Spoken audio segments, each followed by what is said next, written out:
When you have three people with a mic that talk about all the weird things they like, making all the topics up as they go, kind of just going on with the flow. So welcome to the show. Sit on your chair and just go press play. Coming to your screen now without delay. Listen to the rant any time of day.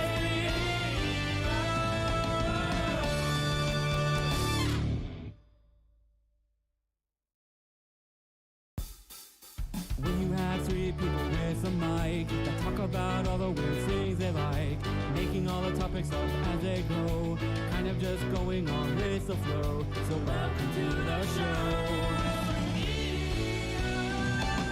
Sit on your chair and just go press play. Coming to your screen now without delay. Listen to the rant any time of day.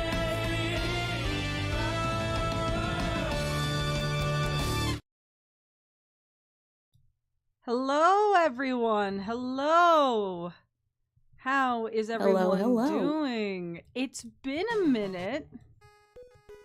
It's been 2024! Yes, welcome to 2024. We're in the future now. Last time you saw us, it was November. Future. The future keeps coming and I don't stop coming. Coming and and I it don't don't stop stop coming. coming, and it doesn't stop. It None of doesn't it stops. stops. Future. Okay, Squidward. Just but hello everyone. Welcome to Three Idiots. Where three idiots do things. We're doing two things today, guys. Whoa. I know. We are finishing off the bracket battles. We have to reach our conclusion there. And then I decided, hey, this will not fill out an entire stream, no matter how much we ramble. Absolutely not. This was a question Max had at the end of the last stream, being like, yeah, that was a good stream. Question, Chrissy. Yes, Max? What are we gonna do for the next one? What do you mean? There's only 4 characters left to Oh, no! Yes, but we needed to stop last time. Yeah, but it was, and then I was like, nah, that's future Chrissy, Max, and Lauren problems. And now we're future Chrissy, Lauren, and Max. You would have to be a bunch of complete idiots. Hey! Also, yes, Wolfhead, I have decided I am going to put a PNG of a new ferret every episode. So this is the first ferret of 2024. He needs a name. What do we name this one? Run over by a truck. No, that's a terrible name. Flat Fuck Flannery. I was gonna say Sploot Potato.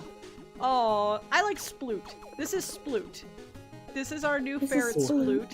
He has joint custody with all of us. Ferret of the month, or whatever. Ferret of the month. Session. I'm seeing Sploot's actual ferret mom on Facebook somehow coming across a clip and being like, what is Ferdinand doing there? Why do they declare custody over my little baby Ferdinand? Well, maybe don't put your ferret on a stock photo website. Don't use your child like that. But yes. So, without further ado, we should get to. Oh God, everything's broke beforehand. I should have tested all 3 of the screens. So okay. So first, Lauren, you have to go over here with Prince John. Yay. So and now it's shameless self-advertisement time. Okay, look, I'm allowed. Yeah, no, I'm just pointing it out. I'm not. God, it doesn't help that your current avatar is like looking in my direction while you're making fun of me. I should make myself. I should make myself shorter.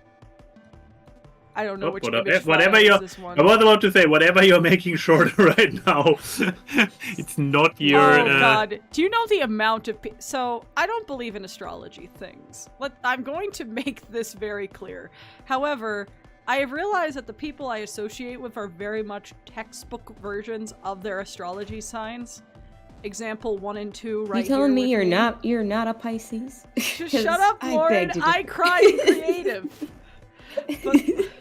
But like, I feel like with Virgos and Tauruses being as like organized and you know, in their methods, I can't give my OBS layout to either of you at any point.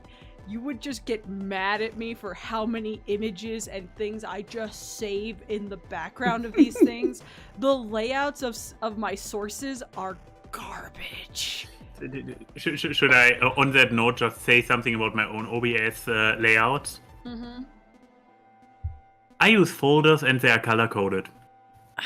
Okay, well, you work in a field that this is kind of natural for you, so, you know, shut up. Also a very Virgo thing of him to say. Yeah, and also, yes, he is so... I'm like, I don't know how else to say it when you say the textbook. I'm like, yeah, because Virgos are overthinkers and overly organized. Cancers overly prepared. Cancers are overtly emotional, tend to get angry. Can you guess what Golden is? Tauruses are hard-headed. Can you get what Lauren is? And Pisces are emotional, creative empaths. Can you guess what I am? Like, I hate it. I hate it, because I think astrology is hippy-dippy bullshit. But what happens when the hippy-dippy bullshit is right? Well, everything happens for I mean, this is exactly what astrology, or no, which one? Astrology. The one with the astrology is based on the fact that the question is, what if it's right? I know. The illusion of it, yeah, of some substance behind this it's superstition. It's really funny that the closest circle of people in my life are very TV tropes level examples of their respective astrology signs. Yeah, see, and for anybody who is like, you know, I'm whatever sign, and I don't agree. I'm like, I don't fit any of these qualities. Well, I'm like, there are certain little facets that may dovetail into your thing, but there are some people who are like the textbook version of their sign, and Hey, yeah, Lauren, we're pretty much all what three the living crystal do you have embodiments on of your- that. Hey, Lauren, what crystal do you have on your desk today, bud? Angel Aura Quartz. Hey, wait a minute. Anyways, yes, so, by the way, I will do this shameless self-promotion. Fuck you. I have a Kickstarter going on right now with Sophie. We're doing more Owl House pins. It's based off the time skip. Lauren's gonna be doing a pin for it that will be unlocked when the next stretch goal is unlocked, which is only like $200-something away. Lauren's gonna do Harpy Lilith, and I'm so excited because Lauren's amazing at drawing bird anythings. And I'm very excited because this will be your first, like, fandom pin that you've designed. I'm so proud! Yeah, I'm excited. Yeah, and we've And already unlocked Forbes. Yes, and Forbes, and we've already unlocked the Lumity pin. So this pin right here, already unlocked, and you can pledge. Which is so gorgeously done. Yes, Sophie did a great job. And if you want to get King and Ida, which is what we're trying to fully unlock, you can pledge for that right now too. This is the cheaper one. And then Lauren's pin, when that gets unlocked, when the King and Ida pin gets fully unlocked, will be an add-on. So you could just add that on to your pledge of whatever, or get it by itself. And I'm excited. Anyways, let's stop my self-promotion. Let me get rid of that. Oh, ignore that. That's BabsCon stuff. Oh, and there's my persona. Check Twitter for the reason why this is existing. Her outfit's very nice. Anyways, Brad, there we go. I'm very proud of Hey! There we go. There we go. So. Oh, I couldn't remember if the meme was still alive, and I see it is. Yes, I'm so. You know. Let me just tell you a bit about what happened after the stream ended a few months ago. I was about to say the other day. Oh, the music is a bit too loud. Let me turn that down. I always have my music at like the lowest volume on my desktop, so I never know. But let me tell you, when I ended the stream, I walked into the living room and Brett was sitting, he left our room, went to the living room, be like, "How did you let Buck Cluck get into the semifinals?" And I'm like, "Hi to you too." This was the first word he said to me all day. Was, "Why did you let Buck Cluck get in here?" It's like, I mean, this is I'm a probably joint effort. This is a joint effort. I'm pretty sure that I played a significant role in this development, and yet I'm looking at it and I'm like, how the fuck did we make it that he beat Jafar? I don't Cannot just know. have been twisted, right? We cannot just It's funny because- invoke twisted. Yeah, it's funny because we were constantly going back and forth over whether we wanted him to Buck Cluck to proceed or not, because we're going, he's bad, but also he's just like, but if we're trying to rank the best villain or the most favorable villain, I'm like, do we really want him to be up that high? And so we're like, but then we're like, but he's still bad. So Yeah. so we're like So at an impasse. Let's just start with the chicken.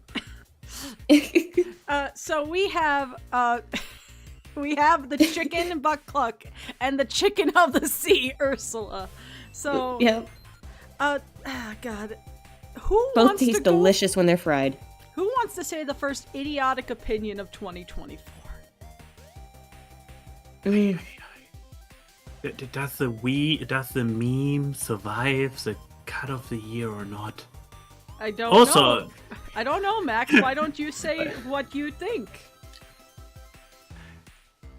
Here's the problem. Uh-huh. Part of me really wants to keep the meme going, but another part of me is like, I don't know if if I'm in the right bullshit mode to make a case. My Look, it the is chicken This is is three a idiots time. better. You should be at peak bullshitting mode. You had 3 months to prepare. Yeah, that's the problem. It's 3 months passed, and I grew up in the meantime. I became a more mature person. No, He you went on did an not. adventure. You He did not. he went on a journey of self-discovery. He did Yeah. not. He did not. I am sure of it. But okay, but what? Reach down deep in your soul. Who do you think should? Okay. What's his name even? Buck Cluck Buck and Cluck. Ursula. Buck As if you needed to Cluck. be reminded of Ursula's name. Cluck. Buck Cluck. Yeah. So, Like that. And you add the let's if let's you see. say it and you say it faster, it sounds like a chicken going. "Quack." Okay. Reaching deep into my inner bullshit. Mm-hmm. So here's the case why Buck Cluck makes a better villain than Ursula. Okay. I'm excited. Prince John, Lauren, are you excited to hear this? Yes. Prince John is very excited. He's nestled in my hair right now. The problem is I cannot remember any of the arguments He's we made seated last with year, so I need anticipation. to come up with everything from zero. So okay, villain, not antagonist, villain. Oh boy. I think that Buck exactly. Let me up here on my TED Talk on my TED Talk soapbox. Looking down upon everybody from the castle in the sky that I'm building right here, with Mr. Pixelated Chicken Man. There we go. Perfect. Please talk about Buck. But talking about Buck, why he is a better villain. What did we come up with to justify him getting this far? I don't know. 2023 me was a different person. I have no fucking We just clue have to where- live with this.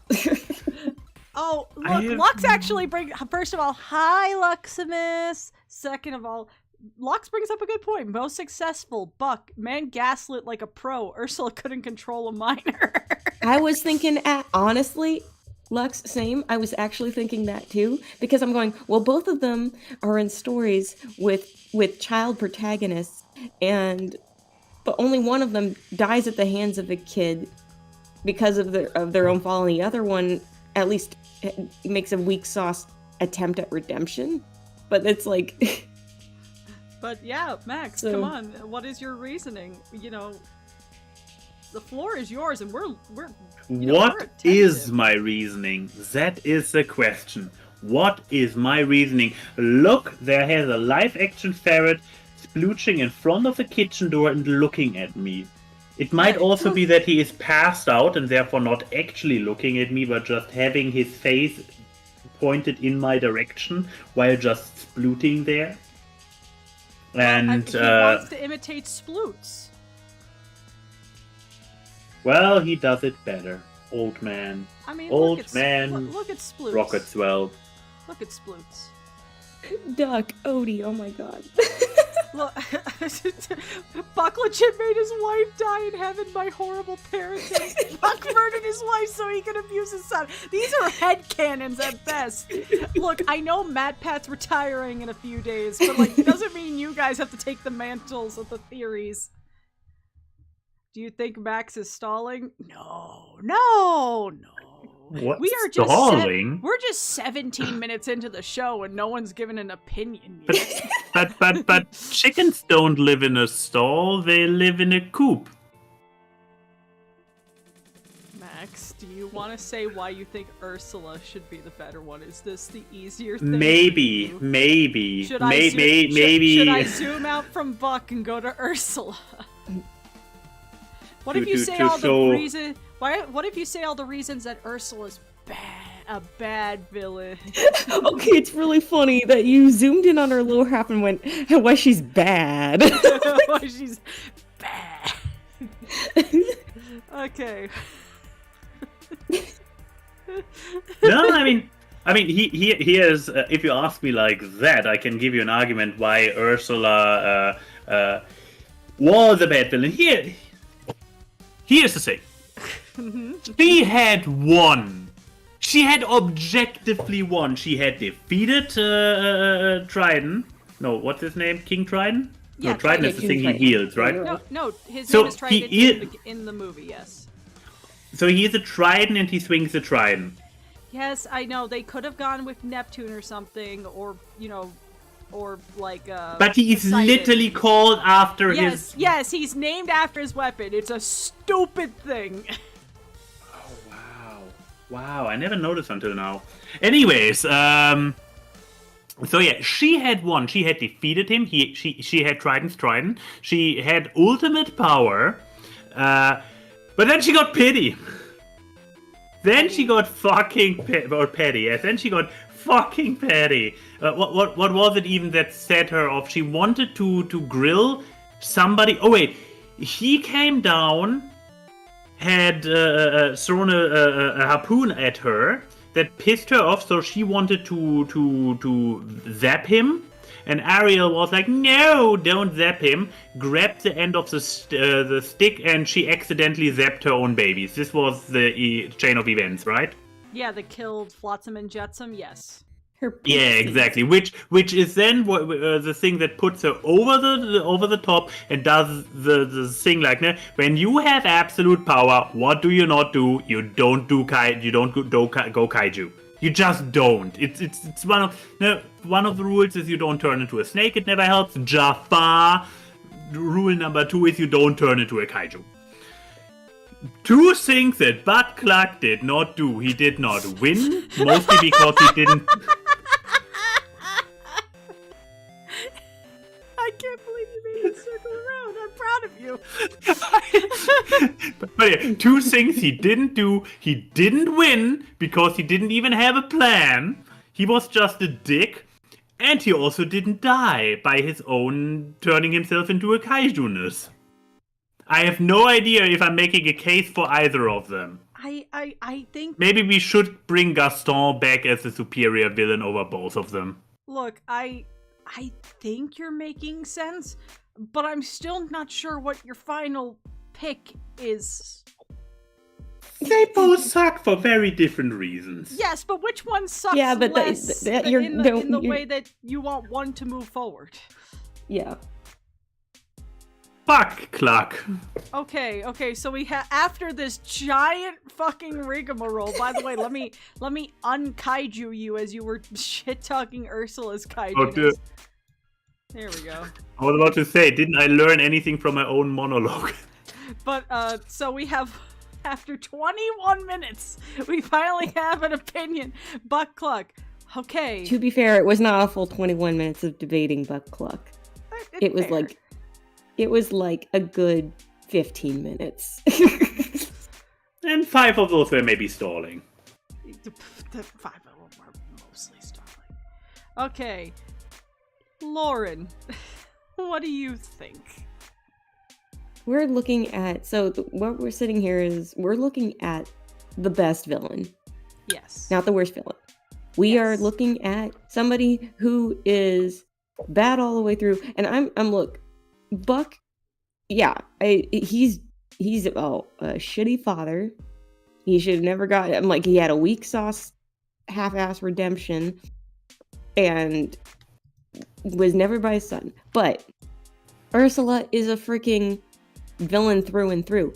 We knew this from the get-go. I mean, yeah, she feels justified in her actions, as any good villain should. Because I mean, hey, we only know as far as what is presented to us. But I kind of like that our mind can fill in the blanks of everything else. Like she felt like she was, she was kind of pushed aside, shoved off, and banished, more or less. That she, when she wanted something and she couldn't get it, and she was gonna go through any sneaky means to get what she wanted, and with style. So, and also she was the original, like, I want to say, like, well, maybe not the original, but one of those early ones of the deal maker kind of villains for Disney. Before Hades had his like little let's do a handshake on it kind of thing, you had Ursula who said, I will have you on a contract, on a binding deal to do things. I think that's so much more sinister because, again, it's almost like, ignore the fine print. Don't worry about it. I gotcha. When damn well, when we all know damn well that she is not going to have your best interest at heart. So, yeah, I mean, it's, I do not want to see Buck. I do not want to see Buck proceed here because it's like a matter of the best villain. Not the one that we just want to hate because he is so shitty. Because it's like, he's just a bad parent, I think, at the end of the day. Not so much a villain. I'm not justifying his actions. Ursula's, there's no comparison here. Except in the fact that there's calamari and fried chicken and both taste delicious. So I just realized I made myself the deciding factor once again for a Buck Cluck vote. Wait, shit. what? No, because last time I was the last vote that got Buck Cluck to the semifinals. You're right. Okay,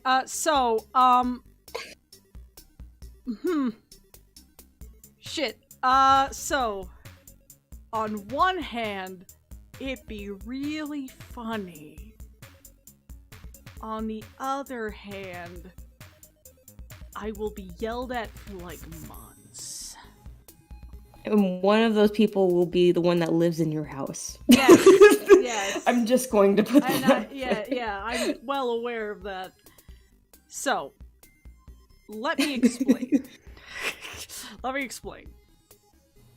Luximus put it best in the chat. If the finalists here are any indication, is that the worst crime you can commit is manipulating and abusing a child. Yeah. But yeah. But yeah. both of them did that. No, I'm saying look at all 4 finalists. the All of finalists. them, Oh, all of them are child that is- abusers. Oh, that is actually true. I mean, that And- is probably true for half of all Disney villains. And I think there is something to be said of the fact that Buck, of all 4 of these characters, got away with it. He didn't get struck down or arrested or had chicken CPS called on him. No. Everyone forgave him. Well, His to be fair, he his- lives in a society where everyone is just we as live in shitty, a society. So we live in a society.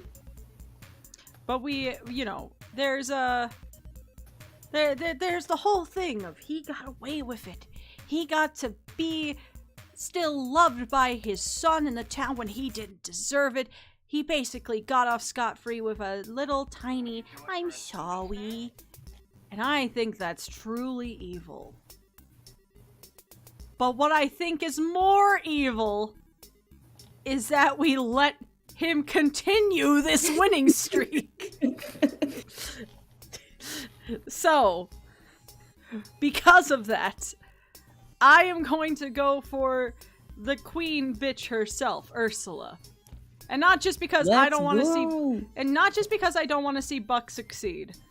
I don't want him to succeed. But I also think Ursula's just, I'm not a huge Little Mermaid fan. I think I said that before. But Ursula's the best part of Little Mermaid. Nah, you're right. You're right. Like, when I will watch a movie that I feel ambivalent about for your character, you're obviously good at something. And, you know, until she goes completely kaiju, she is pretty damn good at her job of being a villain. So, the sea beats the land. And Thank goodness, finally. Thank goodness. Okay, chat, Put you your okay? weapons down. Are you okay with me Golden, now? you can chill out. Are you okay with me now? We cool? Look, I'll even throw Buck Cluck out. See? Bye. Oh, wait, shit. He doesn't want to leave. He doesn't want to leave. Put him in a bit. Oh no! There we go. You can't, Okay. hold on. Let me move I was gonna say. something around. He's with all the other animals. Where's the KFC bucket? Throw him in there. There we go. But now we get to the other side with actually good villains to debate about. Mother Gothel and Claude Frollo. Both child abusers in two musicals. Yes. That kept. And they both kept their child locked in a tower. Oh my god. What a. You think they date? Like... Do you think they were? What was the? You think they've explored? Do you think they had a situationship? Cassandra needed to have a daddy somehow. Like, you know. Okay, so I will go first with this one because Tangled and Hunchback of Notre Dame are like two of my favorite like Disney movies of all time. So we have Renaissance versus modern age. And they're both so good. Like, Gothel's a truly despicable villain. Like, she has like the charisma of like Ursula, and just the downright like wickedness of like the evil stepmother or Maleficent. Like, she's really what the evil queen should have been. Of like that, you know, I'm obsessed with beauty and youth and being the fairest of them all. Oh yeah. And she's so good. And when she finally lets the mask drop and she's like, "Fine, I'll be the bad guy." It's like, woohoo, chills. I love it. But Frollo, on the other hand, while I will say that, you know, he's not the perfect adaptation of his character, the musical, like the stage play that they've made of this movie is a lot better of a presentation. I think, like, the tragic element of Frollo really elevates him, because there's something about, like, someone who is so succumbed into their own morality of thinking that they're right. Like, I think Gothel knows that everything she does is fucked up, and she just doesn't care. Frollo has twisted everything in his brain to be like Cartman thinking that he wrote the fish sticks joke. He's completely twisted into his own belief that what he's doing is righteous. And that's fucking scary. When you because that's even scarier than somebody yourself. So my vote's with Frollo. I mean, nothing's creepier than an old white pervert. So, you know. Yeah, only one of these is also only one of these is a pedophile, by the way. So yeah, so you know, infinitely worse. It's like, and on top of that, it's just child. Going off your point, continuing off your point of it's scarier to deal with somebody who is so lost in their delusion because they so believe they're right, because they have so brainwashed themselves and or their work has brainwashed them, or the people they surround themselves with brainwash them, that you can't reason with them. They feel justified in doing what they do, and because they think it's for a higher purpose. And that's, I think, scarier than anybody doing it for a personally selfish reason, like Gothel does. And Gothel just kisses hair. Frollo sniffs it, and somehow one of those is worse than the other. Yeah. That's a very specific judgment right there.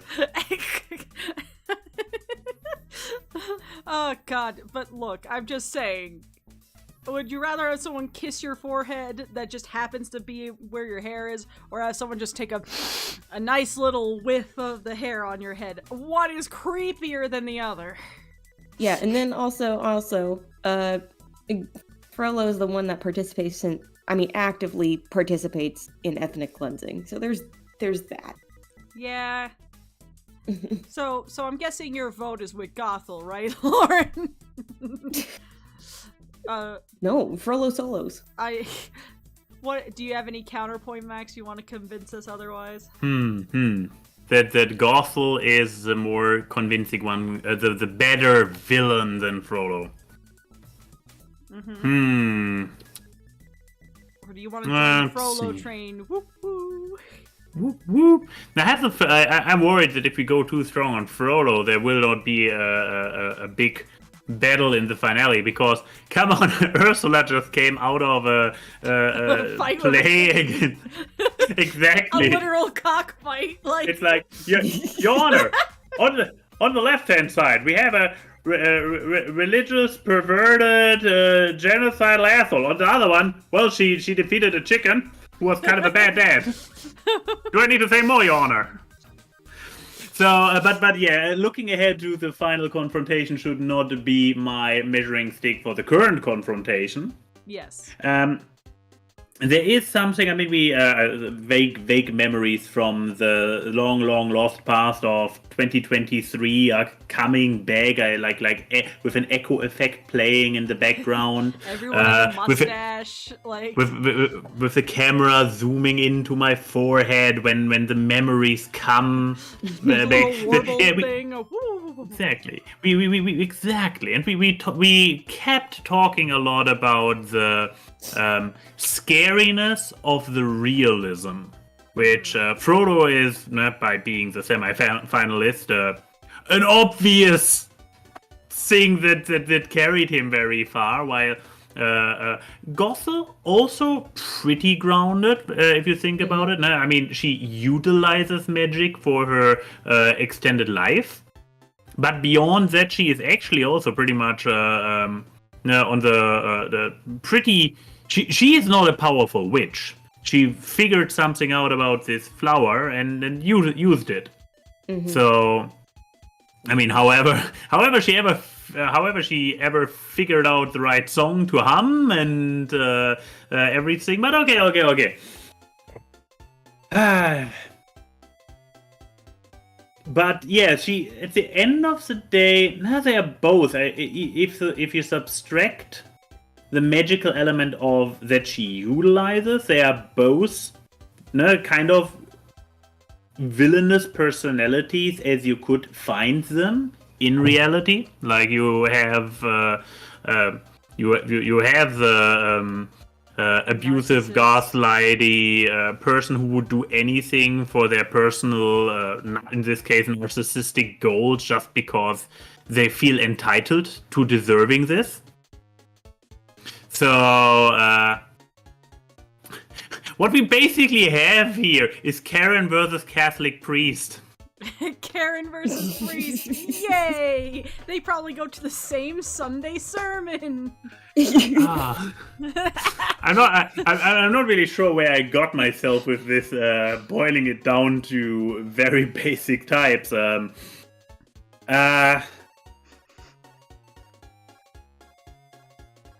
Frodo also does, as a villain in a narrative, has a very strong presence. Both of them have. Again, I mean, both of them, unlike the other side, both of them are very well justified semi-finalists. I think I think something about Frollo, not to, Toot your own toot the argument. horn. I think Frollo is more terrifying because he is in a position of power. Mhm. Well, we don't even know what Gothel does when she doesn't come by to extend her life. Have That's why kids it's like, apparently. Odie- Like, you know. Odie's Oh, yeah. right in the chat here. Like, Gothel is a worse villain on a personal level. Frollo is a worse villain to society. Yeah, exactly. That's why I said, I'm like, You have it's like why I brought up the point of like, he has a personal vendetta against the Romani people, and he actively participates in that. He makes no secret of it, all while acting like he is a holy man of God and that he is doing what God intended. And it's like, and then on top of that, he is sexually repressed, so he makes it everybody's problem when that's the Gothel's case. not that. She at least got that in her life sorted. But like, But yeah, you just kept repeating that he is a Catholic priest. Yeah, essentially you got Joe Chill versus Joker. Like, if you want to equate them to like Batman villains, one that has a personal beef with Batman, so personally traumatic, and the Joker. But I think it's obvious who got this. Yeah. Oh boy. I was gonna say, to add off of Darren's comment in the chat, I was saying, like, the Hunchback and Hunchback, if he wanted to kill him, he would have done it by now. No, to clarify on that, he almost did when he was a baby, but the priest guilted him and basically instilled the fear of God into him to not kill this baby. And so then he went, fine, I guess I'll find some use for him when he gets older. Like, that's literally what he did. He saw this kid and go, I'll mold him into my, like, little servant. And also, can we just also remember the fact that Quasimodo as an adult is really fucking strong, and Frollo is an old man? Like, he wouldn't, unless he poisons, like, Quasi's drink. Like, we've seen the third act. Quasi fucking bodies Frollo. The man has to climb towers and ring giant bells. The man's got that's strength. why it's like, that's why it was all a matter of him being told and fed a lie for 20 years of his life. Like, that was the only thing keeping him back. Next time on 3 Idiots, Battle Bracket, Disney has bandos. Will Quasimodo win? Tune in to find out. Oh god, a battle bracket of the Disney heroes, though, would be very interesting. Like the pro But is it heroes, or specifically husbandos, and then after that waifus? Is there enough? I mean, I guess for every Disney princess movie, there is a prince, technically. Hans and Kristoff would have to go against each other again. But I would count Gaston to the husbandos. I mean, yes, okay. Problematic husbandos, but yes. Hey, look. Ever been on Tumblr, dear? I know. Look. If Has Been coming out shows anything, everyone's got a problematic one that they like. Like, come on. You don't think I have? Yeah, it's like, you don't think, like, I see all the fan cams on frickin' TikTok of all the people going like, now hear me out, and I'm like... Look, I also think that people who go hear me out, half of the time their characters are the most vanilla-ass things. It's like, come on, let me really hear me out. Yeah, exactly. Like, come on. But, okay, anyways, speaking of hear us out, we have to make a fight of this summer, right? Like... Wait, you don't see it as a fight? Look, we just went on a very big deluge of how good of a villain. Again, one just fought a chicken. It's the Chicken Man! But, like, okay. So, Lauren, do I need to even the plane? Or Lauren? Lauren hasn't gone first yet. This is Lauren's turn. That's true. Yeah, no, I'm gonna go with it here again. I'm like, again, I know this looks like a very unfair fight. They're both good villains, don't get me wrong, and they're different villains, right? But I think still, I'm gonna repeat the phrase, Frollo Solo is here. That he's not just, again, a threatening villain in terms of the story. He is a threatening villain in a very real life situation. Because he is the embodiment of everything that a real life person, a villain, a real life villain would be. He is a bad man in a position of power, and he is deluded by, basically like religious delusion. That's what it was. And completely, it's like when people, again, when they claim they read the Bible, and then they end up picking one or two lines and then justifying their entire living means off of that. Going like, here's how I function. I take this, I cherry pick what I want, and then who cares about everything else? I only do this. You don't need to describe that. I grew up with Irish Catholics, Italian Catholics, and then had to be around Southern Baptists. Like, this is you want to see emboldened guilt? I just need to collect the Mormon one, and then I'll have collected them all.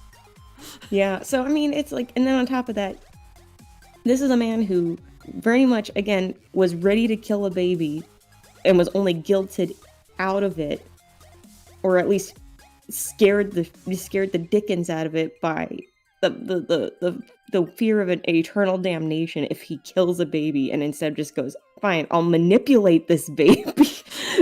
What's better and than then on killing top the of that, baby? he sniffs the hair of He sniffs the hair of a 16-year-old girl. Like no, we're not. And then almost burns down her all of alive. Paris because he gets the hots for a underage woman. So underage girl. I can't say woman because she's a minor, technically baby. So Technically. In the books, I know people are gonna be like, she's not that. In the books, she is. Yeah.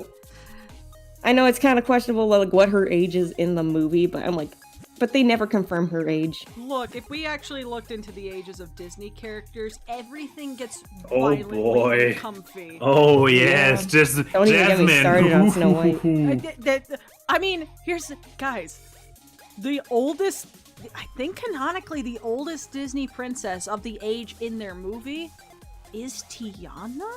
Yeah, she's confirmed to be, she is confirmed Because she's to be in her 19. 20s. She's in her 20s. Yeah, she's 19 in the movie, and then now she's, in her 20s as of the ride continuation of her story. Yeah, and, So- I think the only one who's as old as her is Cinderella, because I think Cinderella turns 18. The amount of Disney princesses who are not 18 yet in their thing is very small. I think I can count them on one hand.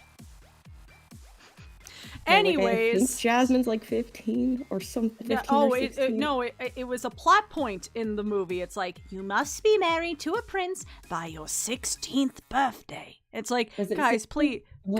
please, you guys should have read through that. I thought it was by your time. next. I thought it was by your next birthday. I swear that's what they said. I think it was 16th. There's But a it- reason but it's Twisted makes also- orphaned at 33 joke. Like, come on. Oh, wow. But it's also Yeah. the anime high school student rule. They don't look like teenagers. They don't act like teenagers. They don't talk like teenagers. They don't are up against stakes of teenagers. They are not teenagers. The closest one to acting their age is literally the first one with Snow White. Yeah, she really has baby energy. Yeah, and that's fine. They don't do anything bad. The prince is the worst one there. But anyway, so one vote for Frollo. I'm gonna make an argument for Ursula. I need to make this interesting. So here's the thing. I think Ursula has the two aspects that we were arguing about when it comes to Gothel and Frollo, being personal and society levels. Because Ursula has a very interpersonal beef with Atlantis and Ariel and Triton, and depending on what continuity you go with Ursula, she's literally like Ariel's aunt. So you know. I believe in Disney, it's very explicit that that she's the sister of Triton. Yes. They even confirm that with the new movie. So but she has very interpersonal beef. She is a stain, and as we see by the raked across the coals, she has fucked over so many lives.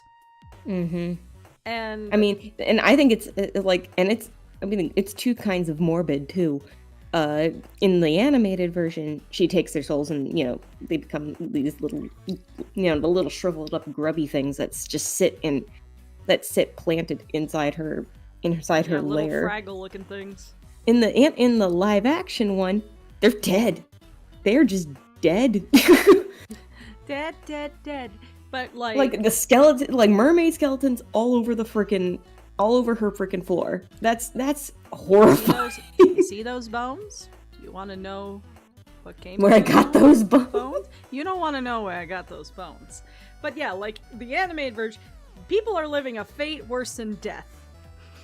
And also she has the perfect mix of super powerful magic and also just being a petty bitch.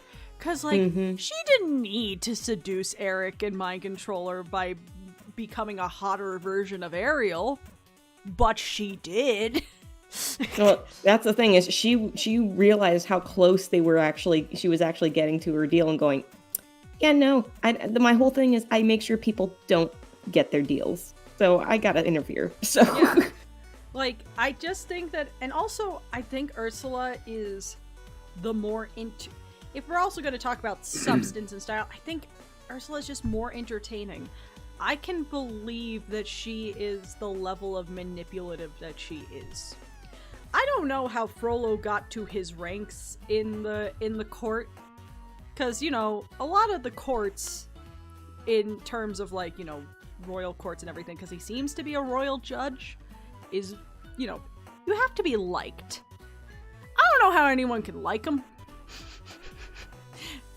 But Ursula, I can believe why so many people would go to her crying, spells, Ursula, please. I believe that. I don't believe you. I believe you have some dirt on whoever was the king at the time.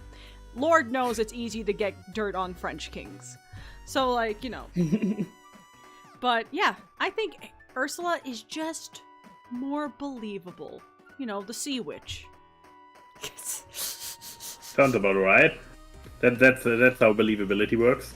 Yes. And now, Max, you are the deciding factor.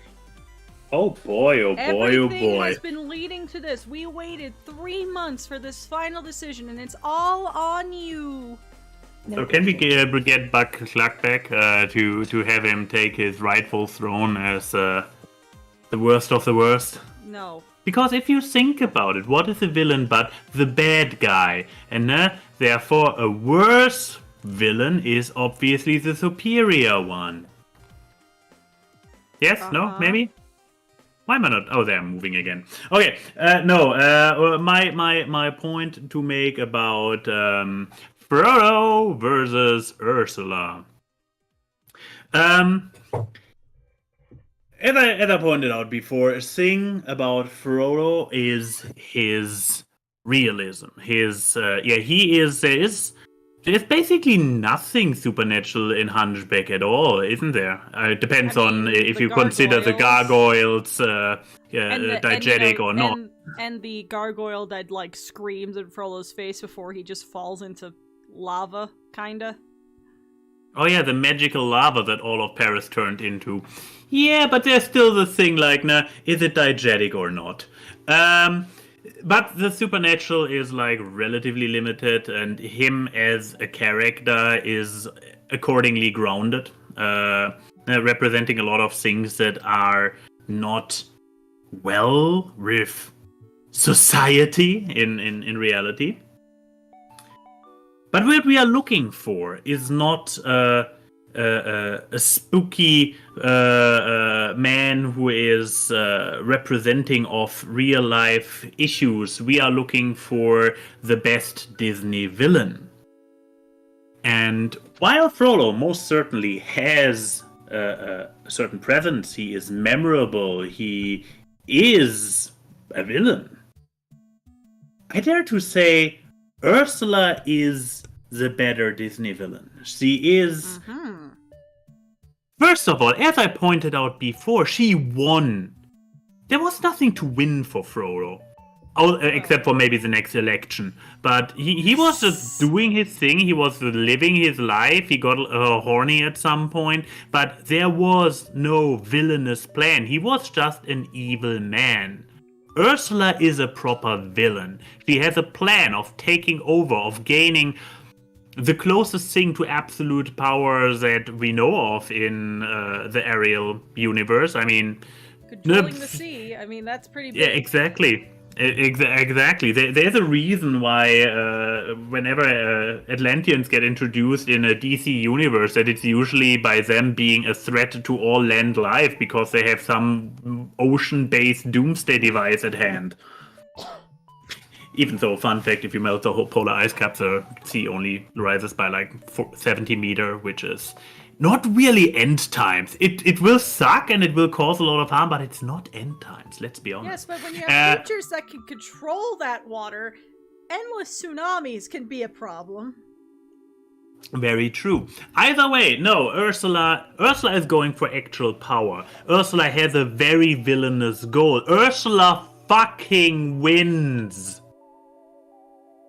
For a short period of time, she has won. She is a successful villain. How many of them, all the villains on this entire chart, can say that?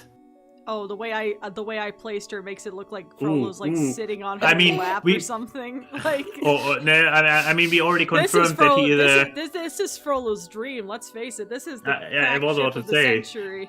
We confirmed that he is a horny old white man. So if has he seen enough hentai to know? I was about to say, if hentai was around in his day and age, oh boy, what a poetic ending for him that he gets with a drag queen, basically. Like, but yeah. So I guess this means, after so many months of deliberation, there is only one true winner of the bracket battles Disney villains. Madam Mim. No. Prince John! Prince John wins, everybody! Yeah! No, but you can now say the official idiotic opinion of 3 idiots is that Ursula, the Disney Renaissance villain, is the best Disney villain. How magical she was the villain of the really true the kickoff of the Disney Renaissance. So I guess it is rather fitting. The blueprint for the contemporary villain, which, you know what, I'm fine with. I think I can actually agree with this ending. And you know, what a Max, you're too big. Get out of here. We need to shrink you. Sorry. It's my ego reflecting again my avatar. There we go. But I mean, the journeys that we got through were very interesting. I mean, like, some of these characters I'm actually surprised. Well, I mean, obviously one went farther than I ever thought. But you know, like, I'm still shocked that Rourke from Atlantis beat Radigan. Like, how did this happen? I feel like we were just as surprised when we actually... I think it was one of those things where we deliberated and we actually were shocked when we started explaining and be like, wait a minute. This one's actually the better... shit. But, you know, I'm very happy with how we got here. So claps all around.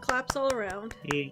We have wrapped up our stuff with the old year. We can officially put 2023 away. But, guys. I need to tell you something. Uh-oh. You know how I said my PNG tuber wasn't working? Uh-oh. Well, I was lying to you! Oh no! Yes! Chrissy finally made a 3rd PNG tuber for herself. One with a fuller Looks body. great. Yes, because what a better way to introduce a new thing by lying for the honest truth.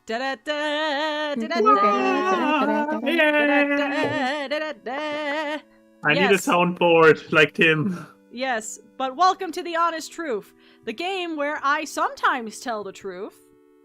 If this is your first time seeing the show, Oh god, what happened to you two? Well, I will explain it while I put you guys in your places. But yes, the honest truth is basically like 2 truths and 1 lie. Because if there's something I'm good at, it's explaining things badly. So I came up with 3 different categories. There are 3 different sets of 2 truths and a lie within those categories. And these 2, the ones who have known me so well over the years, has to figure out which one is truly the lie amongst them. How am I lying to them? I think last time, Lauren won? Or was it one of those situations where Max was the underdog for 90% of the fucking game and then you somehow won at the end?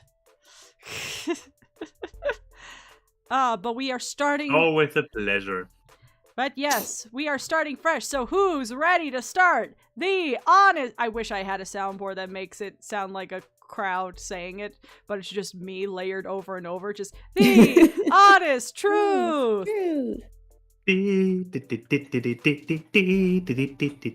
Yes, so, the first round, I decided, since this is the first honest truth of 2024, I made each round tailored to each of us. I thought of you two with 2 of the rounds, and I thought of myself with 1 of the rounds. So the first round is weird Californian attractions. I thought of my native Californian, Lauren, and thought, and I thought, what weird oddities could be in this state that she grew up in. And so I went on so many websites to look up weird roadside attractions. And 2 of these in each round are real, and 1 is a lie.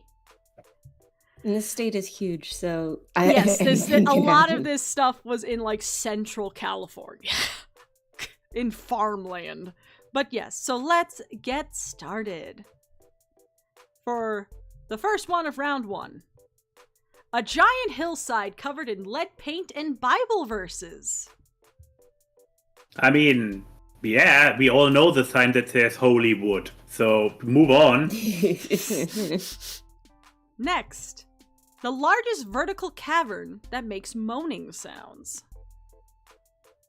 That sounds like an innuendo if I ever have heard one. And since Hollywood is in California, once again, yeah, we have found the second truth, easy. And the largest privately owned insect collection. Yeah, that sounds like bullshit. Oh god, I have to fix you 2 again. That happened again! Well, that's the No, thing. it keeps happening! I have to fix the... Well, because I made separate sources of the podium, so that way I could shift to the right and wrong answer. So this is just going to happen for a bit. But, so... What do you 2 think? What do you 2 think?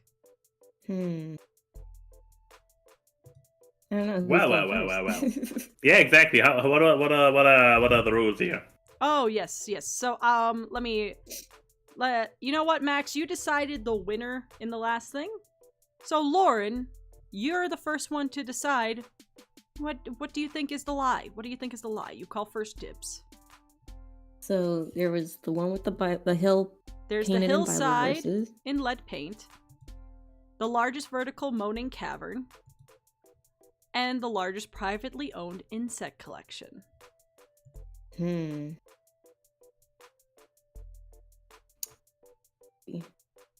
Because I know there's, I mean, that's a privately owned situation, but I know that there's, like, again, with how many museums we have in California, too, there's that. How many bug collections there are. And then, God. And then a cavern, I wouldn't be surprised if there is one that makes a fucking weird sound like that. I'm really good at this game. I'm thinking it's gonna be either... I think it's either the hillside or the cavern, personally. Alright. But, let's see. I don't have anything to lose with this. I'm just here for a good time, so I will... I've already won if this is your attitude. Okay. Okay.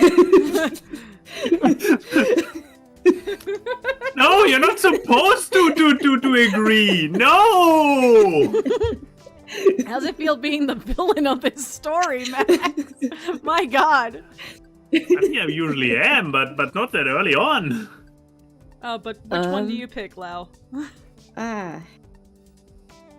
Yeah, I'm gonna go with the Bible verses thing because I feel like that's somewhere there is something like that out there. I wouldn't doubt it. So you think that There's one's something the like- lie?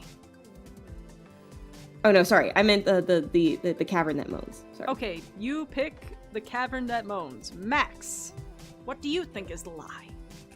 What indeed? So, I mean, by definition, there must be a largest privately owned bug collection somewhere in the world. Yes. So, in and of itself, it is not unrealistic that, it is somewhere. It is realistic that it's owned by an American, and California is big, so statistically, a lot of Americans live in that state. So, I could still see you fucking around and being like, haha, yes, the largest privately owned bug collection does exist, but it's not in California, it's in Florida. So That does sound a lot like me, yes. That's the thing. I have the feeling that probably all three do exist, potentially even in America, but due to some smaller aspect, the quote-unquote lie is due to a technicality. It's not the longest vertical, it's the longest horizontal cave that makes moaning noises, or it's a state over something like it. So if this assumption of mine is correct, then it is basically a three-way coin toss. Hoping that this is not the case, because then there is barely anything to go by. Lauren picked the moaning Yes. cave Lauren picked number 2, the largest vertical cavern that makes moaning sounds. I'm sitting here going like I'm starting to second guess myself, so I'm panicking. Excellent. So the longer I stall, the more you start sweating. I like it. No, to get this, we still have a few more rounds ahead of us. So, okay. I don't want to go for the cave as well, because that would make it. If we always pick the same and then we have the same score until the very end, that's boring. So out of principle, I'm going with something else. That would be? No. That would be. You know what? Yeah, I say the bug collection is a lie due to some silly shenanigan like, oh, it's just one state over. Something like it. So I say the bug collection is a lie. All right. Just so I don't have to fix your avatars every single time, you guys are going to go in front of your podiums, and the true answer is... Oh, We literally can't see. oh it is the largest insect collection was the lie. Was the Moaning Cavern Carlsbad Cavern? It is Carlsbad Cavern, also called the Moaning Cavern, which is also has the nickname of Godzilla's nostril and the meat grinder, because the earliest the people who when people started to search that cave, they found the bodies of cavemen in it, because that cavern is so long that it has people falling down in it.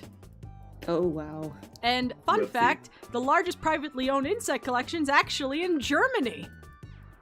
Huh. So that freak lives where you live.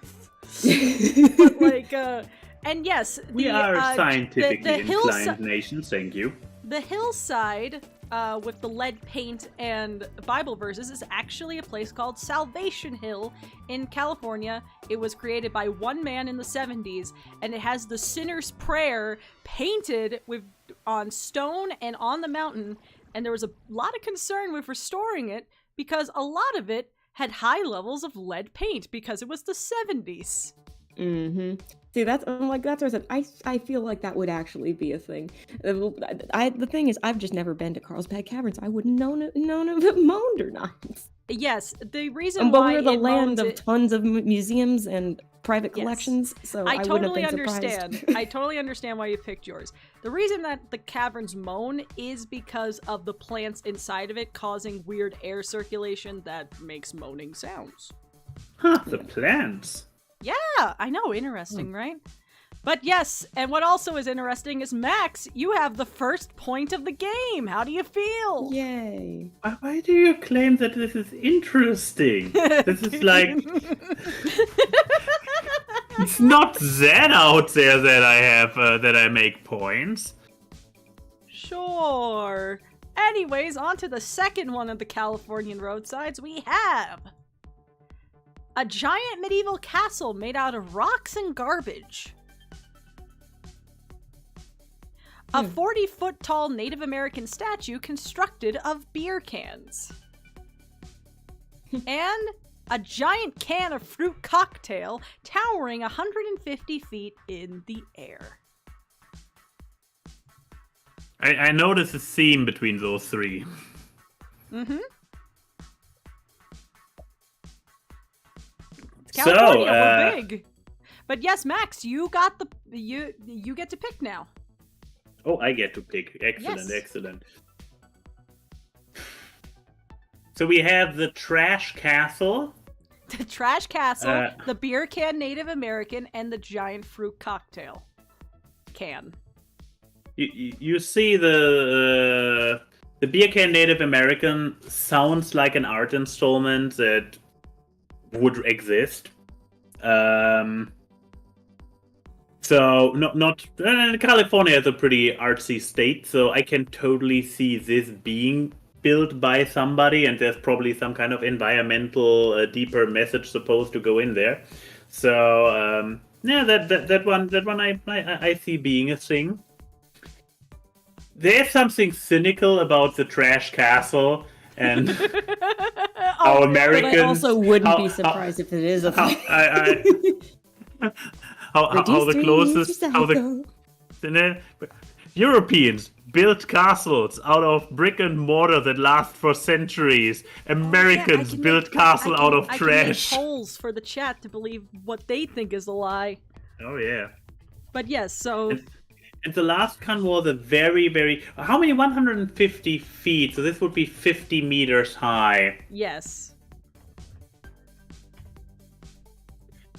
On the one hand, I would say this is so impractical that why? But on the other hand, its impracticality is could be the motivation for people to be like, because we can, giant can. So wait, is it a statue of a giant fruit can or a fruit cocktail can, or what was the description again? A giant can of fruit cocktail towering 150 feet in the air. Yeah, I call bullshit on the last one. I don't know. Maybe it's my so you go German with the mind. cocktail can. Yeah, maybe it's my German mind who is just looking for practicality, and it's like, hey, trash castle, great way to you and the Native American statue, basically the same. Like, yeah, great use of trash. I approve of it. The last one, that's just stupid. Okay. But either way, I say the last one. So we have the cocktail can for Max. Lauren?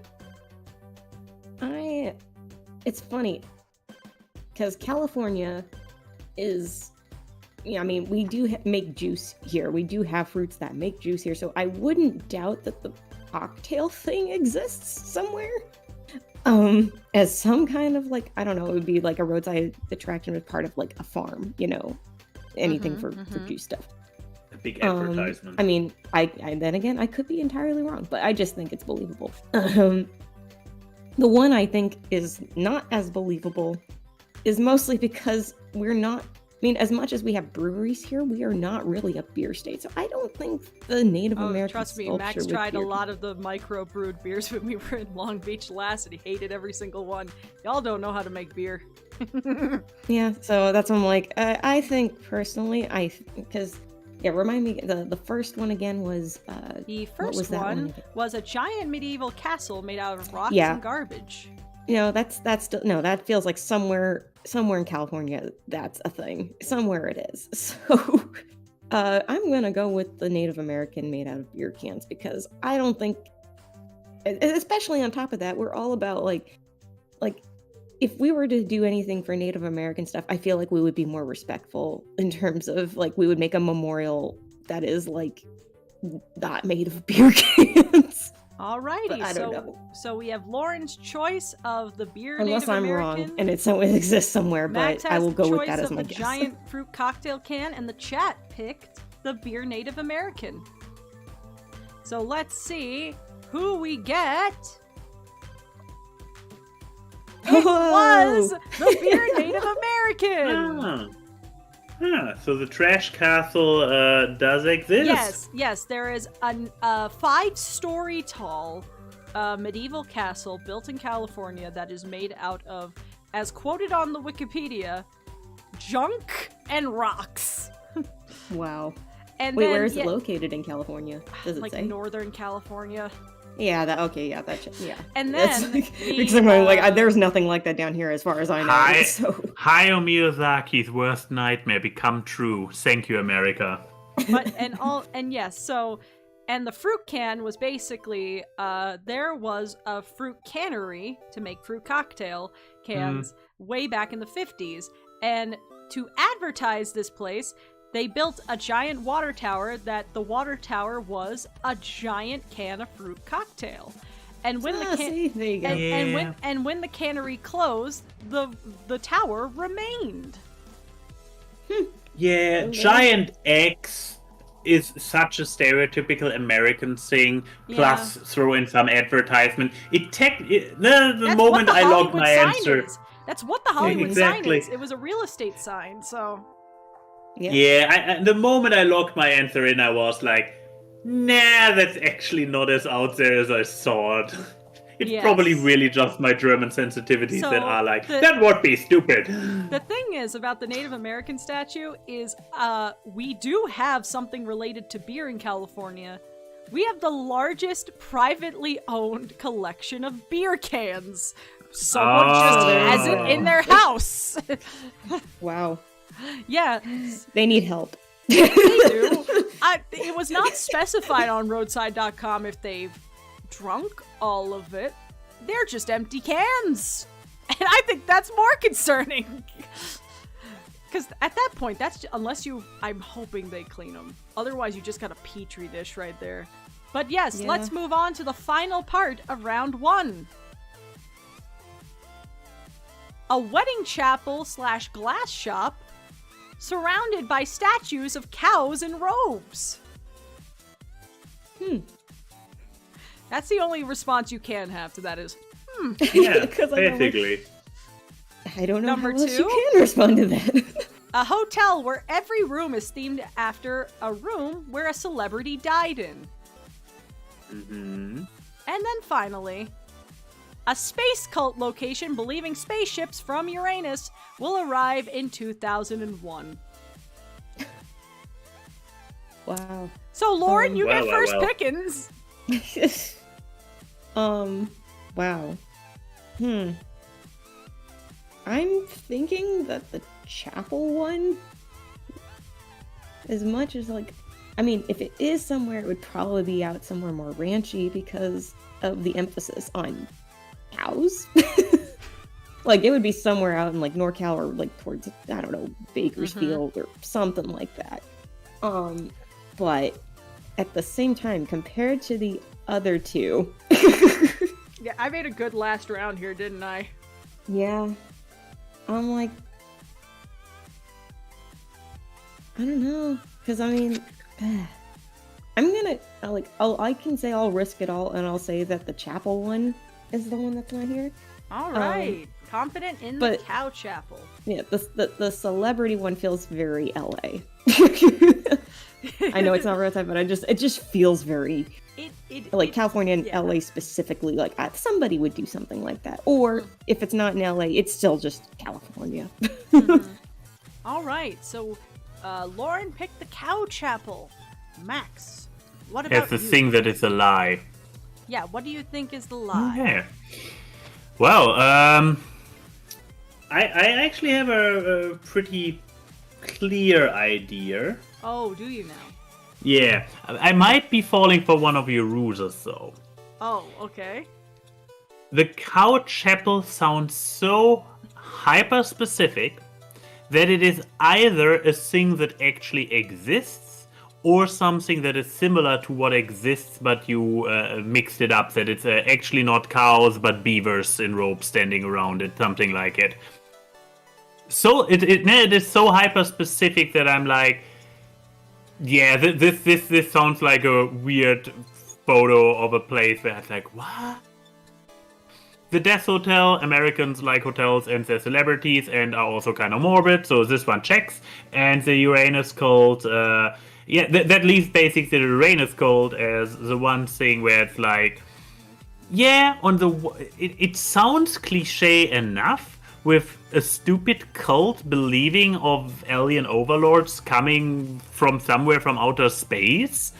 I mean, as Odie pointed out in the comments, that's basically Scientology. Just slightly shifted. So I can it feels like a cliche what you would expect from one of those cray-cray cults. Mm-hmm. But more like a parody of it. So therefore I say the cult is the lie. Alright, so we got the cow chapel and the cult. Alrighty. Prepared to be jumbled. Because you were both wrong! Whoa! What? Yes, you were both wrong. The cow chapel is an actual glass shop. And, fun fact, when I looked at the pictures of it, I was very disturbed. Because they I hope you brought pictures. Oh, I will show pictures after we're done with the show because, my god. It's literally called, like, the Cows in Robes Chapel. It's really weird. Oh my And the thing is that it specifies people get married there. Look. I mean, I'm not surprised. Yeah, it sounded too specific to be made up. And the cult one is also real. It is the Uranite cult, which had the belief that 33 spaceships was going to come from the planet Uranus and come down for the end times in 2001. They still believe that these aliens are coming. Mind It's you. like they just hit traffic. Yeah, basically. And you can actually visit their cult location, and they will give you, according to the person who researched this for the article, a 4-hour-long tour and lecture. So, Well. But yes, the hotel that is based on where people died, completely made up. I actually cross-referenced to see if there's a hotel like that anywhere. There's not. I'm surprised there's not. I because know, You we realize have how many people would? We have $1 million idea here, honestly. Because, like, do you know how many people would probably sign up to be, like, in the Elvis suite? Or, like, this one's awful. The JFK room, and the bed is just a giant race car bed of the car he got shot in? No! It would Yes! absolutely, yeah.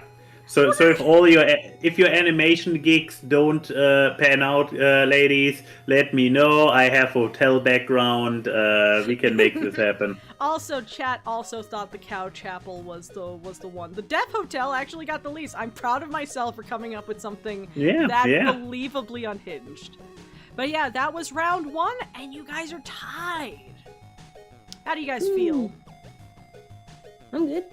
All right. So this second round is based on me. In that, round 2 is Scooby-Doo plot lines. Ooh, here we go.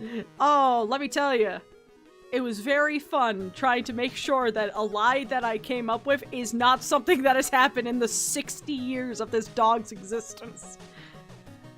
But we've got it, so here we go. Round 2, part 1, we have LeBron James hiring Mystery Inc. to solve who's haunting his basketball camp. Strong start. Daphne getting kidnapped by a singing vampire cult to marry her off. And Batman villain fights Bill Nye the Science Guy with evil pumpkins. Bill. Bill Nye the Science Guy. Science rules. Zoinks. So no one got it right. So I'm gonna have a quick poll in the chat of who gets first dibs. My. Well, look, that's what happens when both of you get it wrong. You should know me by now. You should know how I lie. I feel like most of this game is less Max trying to figure out the lie by how it sounds and more trying to figure out my MO. Like, you're more psychoanalyzing me than the answers. Well, whatever gets me to victory, or in this case, a tie. Okay, Brennan. Like, Jesus. Also, Lauren got the most votes. Just immediately. Wow, Excellent. okay. So, Lauren, you get to go first. Your choices are LeBron... Oh, wait, I'm still in round one. LeBron James, LeBron James. Daphne getting kidnapped by a cult. A singing cult, mind you. And Batman villain fighting Bill Nye the Science Guy with evil pumpkins. Puffy. Because any one of those, as all ridiculous as they sound, are completely plausible in the universe of Scooby-Doo. And two of them did happen. Yep, two of them Yeah. did happen. Isn't that the most fucking insane part? Like, wow. It's really tough. Because on the one hand, you could have the LeBron James thing be completely legitimate. Oh yeah, the amount of Because he celebrity had his guest partnership with stars. Warner Brothers. He has partnership with Warner Brothers. He was in freaking Space Jam, so it checks out, right? And oh gosh, I'd have to. But then Bill Nye would also be believable because he's a nostalgic icon, and science sometimes, not sometimes, a lot of times ties into the crimes. in Scooby-Doo.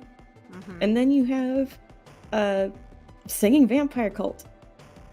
Yeah, no, I completely believe that, especially with Daphne. Or Daphne can't catch a frickin' break.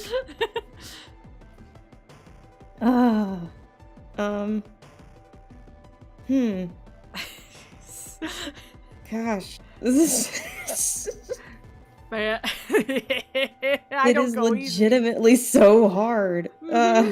You want to know how hard it was making lies for this one? Like... Oh yeah, I have to make the chat. Sorry, Chad. Let me make the poll for you.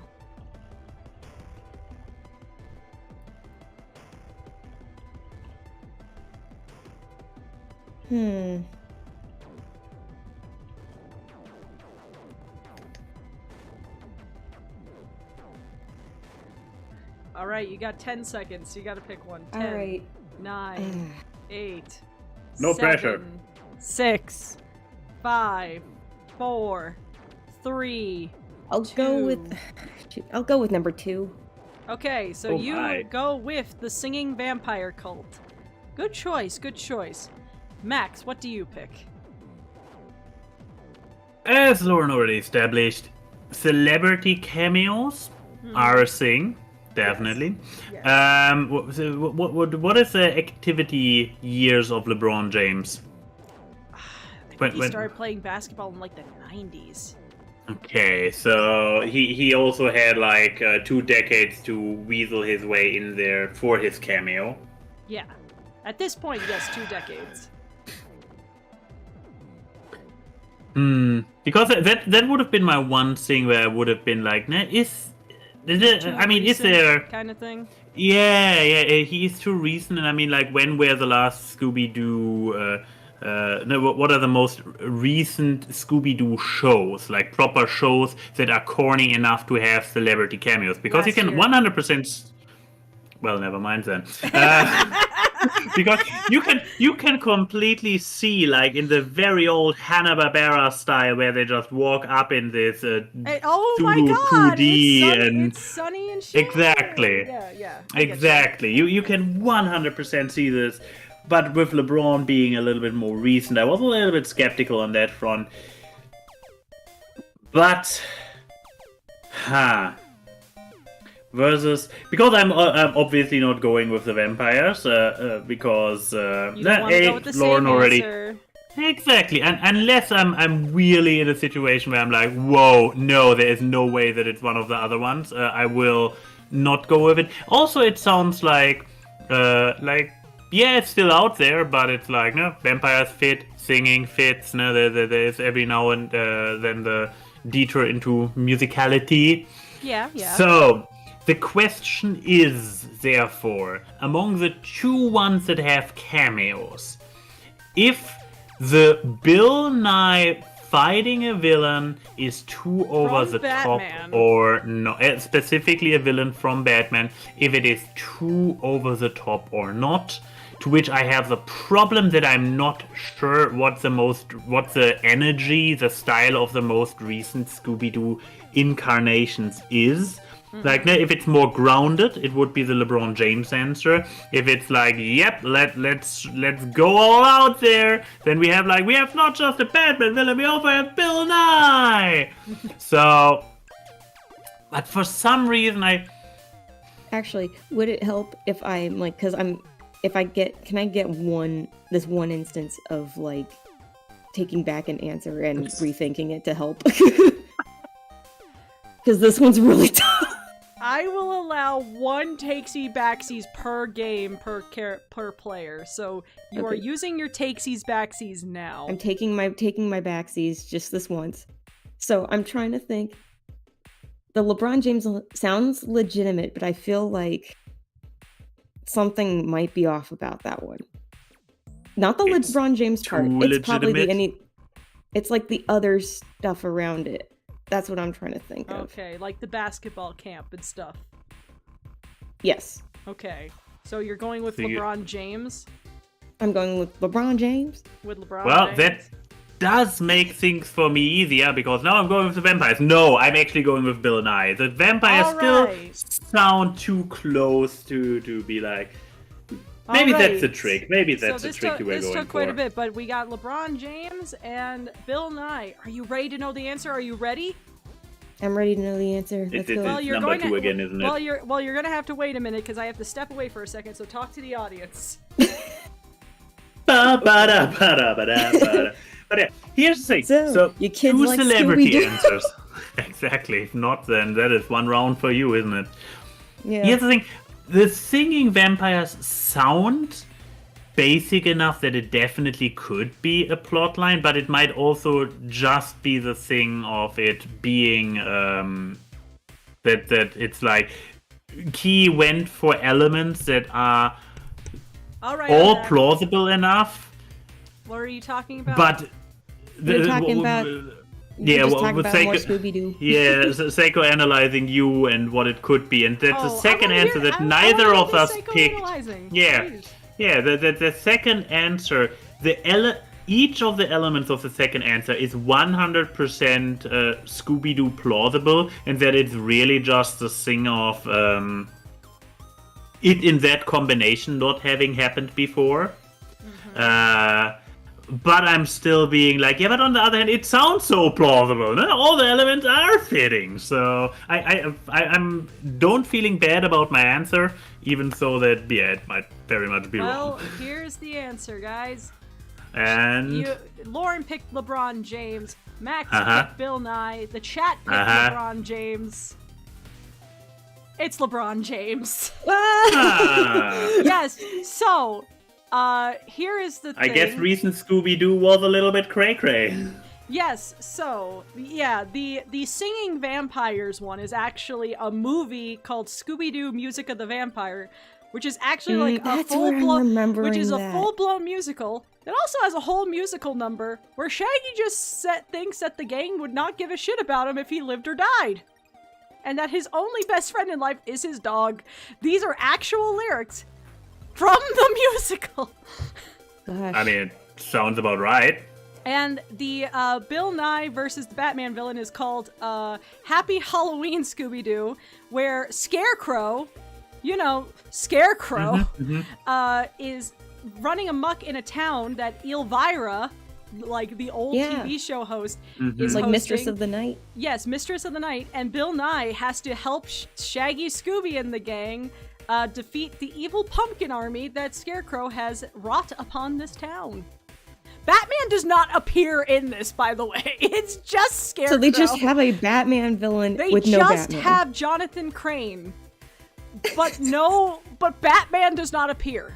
It's just Oh. Scarecrow versus I think Bill they- Nye, I guess they've Science just- Guy.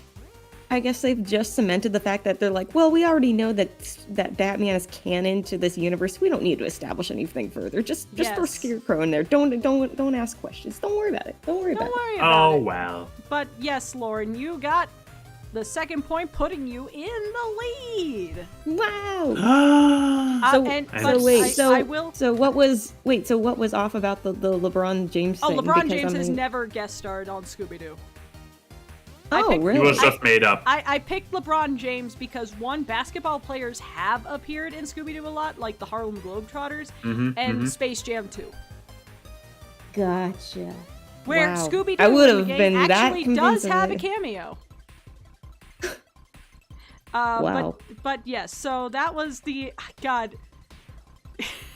This round is really tough. But yes, good job. And I remind you, Max, you still have your takesies backsies if you want to ever take back a locked-in answer. Because I'm going to be egalitarian with it, because Lauren only got that one because she took the takesies backsies. But Yeah, yes, you're here's- permitted to take these backs. He's Yes. But here's part It's 2 okay. of round 2. If the first part was any indication, this is going to be fun. So we have the gang discovering an underground drug ring with dolphins and skaters. The ghost of a famous funkadelic singer returning, making a whole town turn into a disco at night. okay, but that sounds like a fun time. And then, Velma going insane, someone putting a car bomb in the mystery machine, and Daphne getting fat.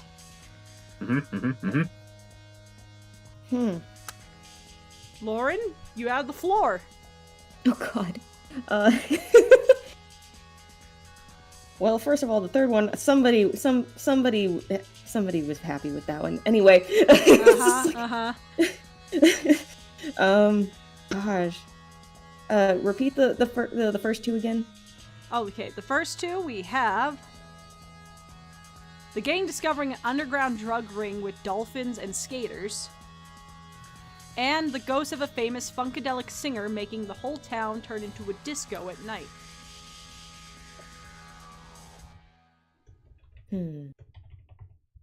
And then the third one's obviously the other Yes, one the here. one where there's a Ooh. car bomb in the mystery machine, Velma going completely insane, and Daphne getting fat.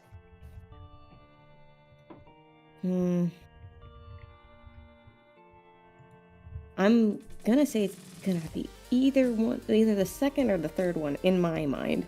And I only say that because there's always gonna be some kind of little detail tweaked between one or the other.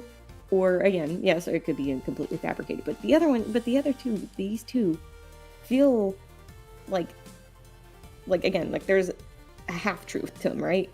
There's like a partial truth to them. It's really hard.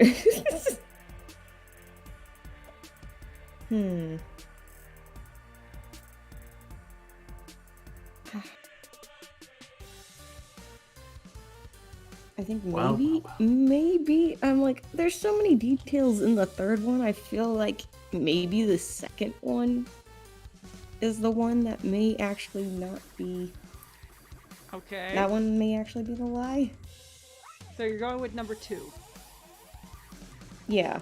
All right. Lauren's going with number 2. Max, it is your turn.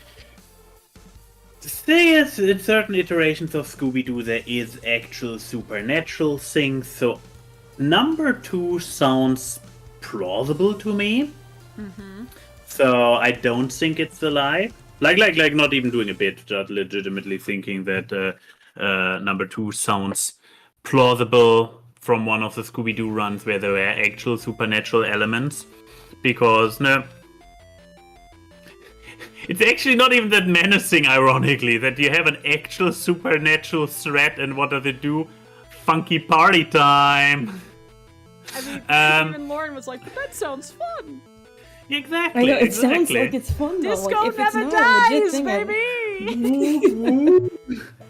So, then the first one was... The what was first the one first was one? Oh, the first one was the gang discovering an underground drug ring with dolphins and skaters. That is like, it just sounds like an intentional bad description, but when you watch the episode, it totally makes sense that dolphins and skaters are there. Kind of, maybe, I don't know. So, but yeah, as Lauren pointed out about the last one, all the details. Here's the thing: the last one and the third one actually follow the same pattern. Both of them just The last one and the third stockpile. one? You mean the The first one and the last one. Okay, I The was first about one, to the last say. one, yeah. The first one, the last one, yeah. The third one and the last one also follow a similar pattern. I just let you know.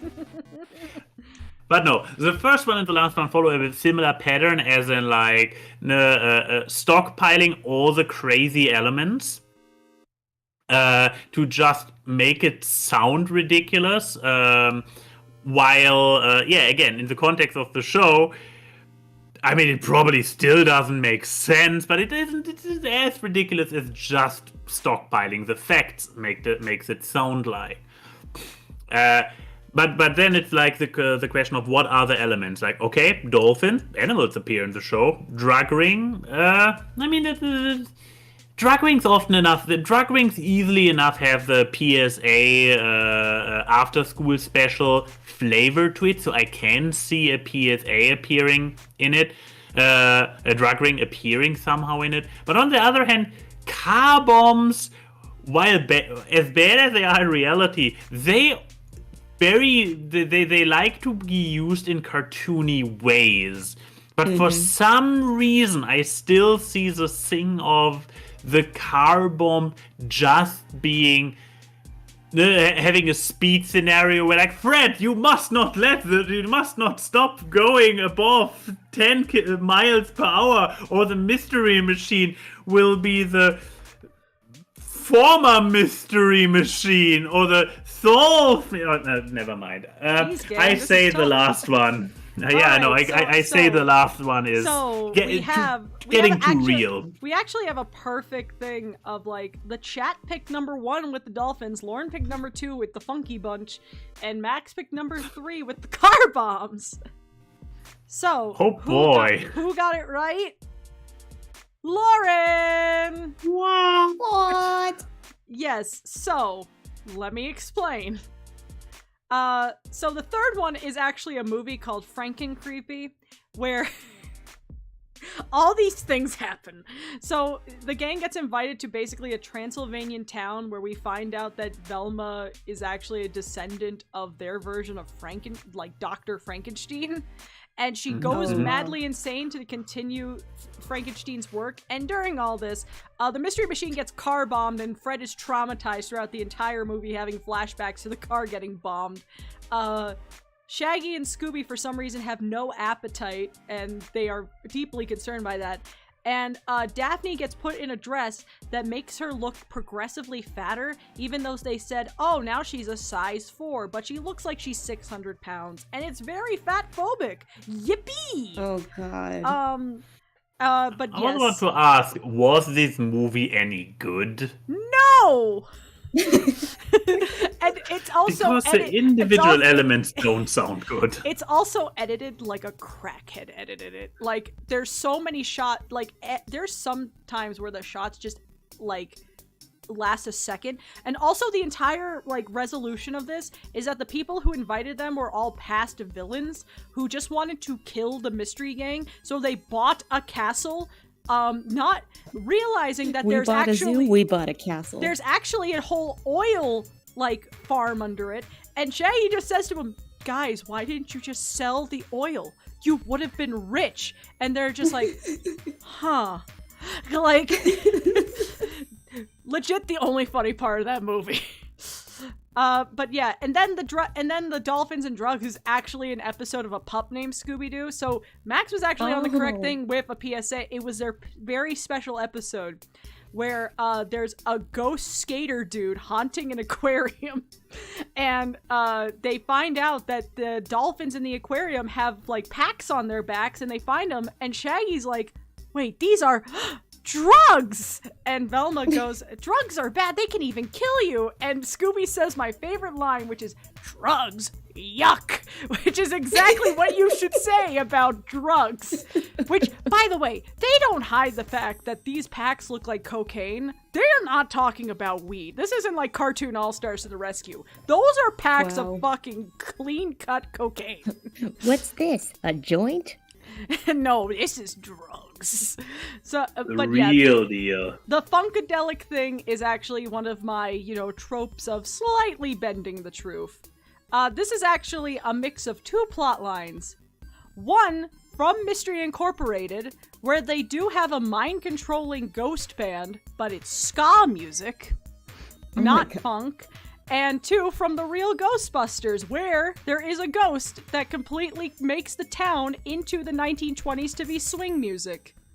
Oh. So I took my two hyperfixations and put them into one thing. Nah. But but yes. really, the disco one sounds like it would be fun. The disco one does sound fun, though. Like, I would not mind getting funky fresh. But yes, Lauren, with that, you got another point. Max, you're kind of being the underdog here. Excellent, and we know how that usually turns out, don't we? Oh, well, we are nearing the end of the second round, so here is the final Scooby-Doo Truth and a Lie. So be prepared. Okay. All right. Why is B a lie? Because it wasn't funk music. If I said that it was a ska ghost, then we would be. And then it was a would be combination true. of an episode of Real Ghostbusters and Scooby-Doo. Yeah. So here we go. Our options are Shaggy and Scooby team up with Weird Al Yankovic to fight dinosaurs. Then, the literal Merlin haunts a castle and tries to steal jewels owned by Shaggy's uncle Shagworthy. That is his name. And I know, Shagworthy's a great name. And then number 3, the gang all gets stuck in their personal nightmare by a dream-walking ghost. Yeah, okay, I called already bullshit on the last one. That's obviously, by the wording, a title from a Sunny in Philadelphia episode and not a Ghostbusters one. Okay. First of all, I would be terrified to see the It's Always Sunny episode where they are all stuck in their personal nightmares. Like, those people are damaged. I don't want to know what Charlie dreams of. But Lauren, you've been having the first pick for quite a few rounds. Do you want to continue being first pickings, or do you want to give a first pickings to underdog over here? I'll give first pickings to the underdog. Oh boy. Winning the people's hearts as always. All right, Max, don't fuck it up. Is it though? Because having to go first means you also give up a lot of your explanations. So I personally counted it as chat wanting to see Lauren fail earlier when they voted for her to go under. But okay, I will take what I can get, I guess. Okay. After my villainous competitor threw me under the bus by having me go first. Little Merlin hounds for jewels. Yeah, that sounds weird. That literal Merlin has nothing better to do than going after jewels, but on the other hand, there's probably context that has been cut out, you know? Mm-hmm. Then we had the dream one and the last one, which also, funny enough, did all include actual supernatural ones? Yes. Because, the first one, what was the first one? The first one was, sorry, I gotta scroll. Shaggy and Scooby teaming up with Weird Al to fight dinosaurs. I mean, this could be, Ghost dinosaurs. Yeah, or rather, it could be animatronic dinosaurs. I mean, let's be honest. Whenever there's no supernatural explanation, it's basically sci-fi. And then we have the literal Merlin, and then a dream-walking ghost. Okay, so 2.5 of them are supernatural. Yes. Then we are back to having cameos, and it's like when you have Weird Al as a cameo, you have him fight dinosaurs. This is kind of like, you don't get a Weird Al cameo and then just have him be like, hey, help me unhaunt my basketball camp or whatever. That would be ridiculous. So literal Merlin. Here's the thing with the second answer, I would say it's the stupidest one of them all. Like literal Merlin being there haunting, literal Merlin posting as a Scooby-Doo ghost to steal some jewelry, and even as I say it out loud, it sounds even stupider. But then we have the but that's the thing. Like it could be a trap. And the last one was the dreamscape, the shared nightmare dreamscape. Yes. It sounds very un-Scooby-Doo, but as we established, they had a very long run, and from a cartoon writing point of view, you can see great shenanigans in this kind of setup. So maybe we go back to the previous round with dolphins peddling drugs. So, you know. Exactly. No, there's like, no, but here going into the individual characters, and no, I haven't seen this episode if it then does exist, but hey, why not bring back the fat phobia joke where Daphne's personal nightmare is growing weight? Hey! So I can completely see some very good or horrible plot lines being there as the individual nightmares. Probably not a run of a good version of the show, so I go with the second one. I don't know. On the one hand, I will probably be wrong about it, but it sounds specific enough to be wrong. All right. So, Max is number 2. Lauren? All right. Let's see. The third one was the one that you said that everybody's trapped in their own personal nightmares, Yes, right? the gang all get stuck in their personal nightmare by a dream-walking ghost. Now, I think that's a legitimate thing. However, I feel like there's a catch here. I feel like there's a catch somewhere in there. Like, maybe it's not just the gang. Maybe it's just a couple. Maybe it's just one. Maybe it's somebody else. I don't know. I'm gonna... Something is telling me that one. There's something off about that one. Because I know for a fact, Weird Al is no stranger to Scooby-Doo. And, oh god, what was the other one again? Remind me again. The literal Merlin trying to steal jewels from Shaggy's uncle Shagworthy. Yeah, so, and then I know Merlin... I swear I saw him as a costume before in something, so I wouldn't... I'm still gonna go with 3. Alrighty, so, Max, you're sticking with 2. Lauren's sticking with 3. I mean, you have a takesies backsies that you can reclaim. You have 1. Yeah, but that would require me to actually have a better idea. Okay, well, you have 2. Lauren picks 3, and the chat overwhelmingly picked 3. Oh, wow. Like, 88% of them picked 3. The 1 vote went to Shagworthy. And the answer is... still one of the greatest names ever. Number 3! Lauren got it. Okay, so wait, what's up with that? Is that completely made up, or is it... Oh, so that's the plotline of an Extreme Ghostbusters episode. Fun fact, we learned that the one in the wheelchair's biggest fear is death. Wow. Anyways, but yes, the Merlin one is real. It is an episode of the Scooby-Doo show where Shaggy's uncle Shagworthy, that is his name, brought a castle from Scotland and built it brick by brick in America, and Merlin's ghost, along with the Black Knight, are trying to steal the jewels and then hypnotize Shaggy and Scooby into being evil and almost murdering the Mystery Inc. gang by dropping chandeliers on them. So, and why is Merlin...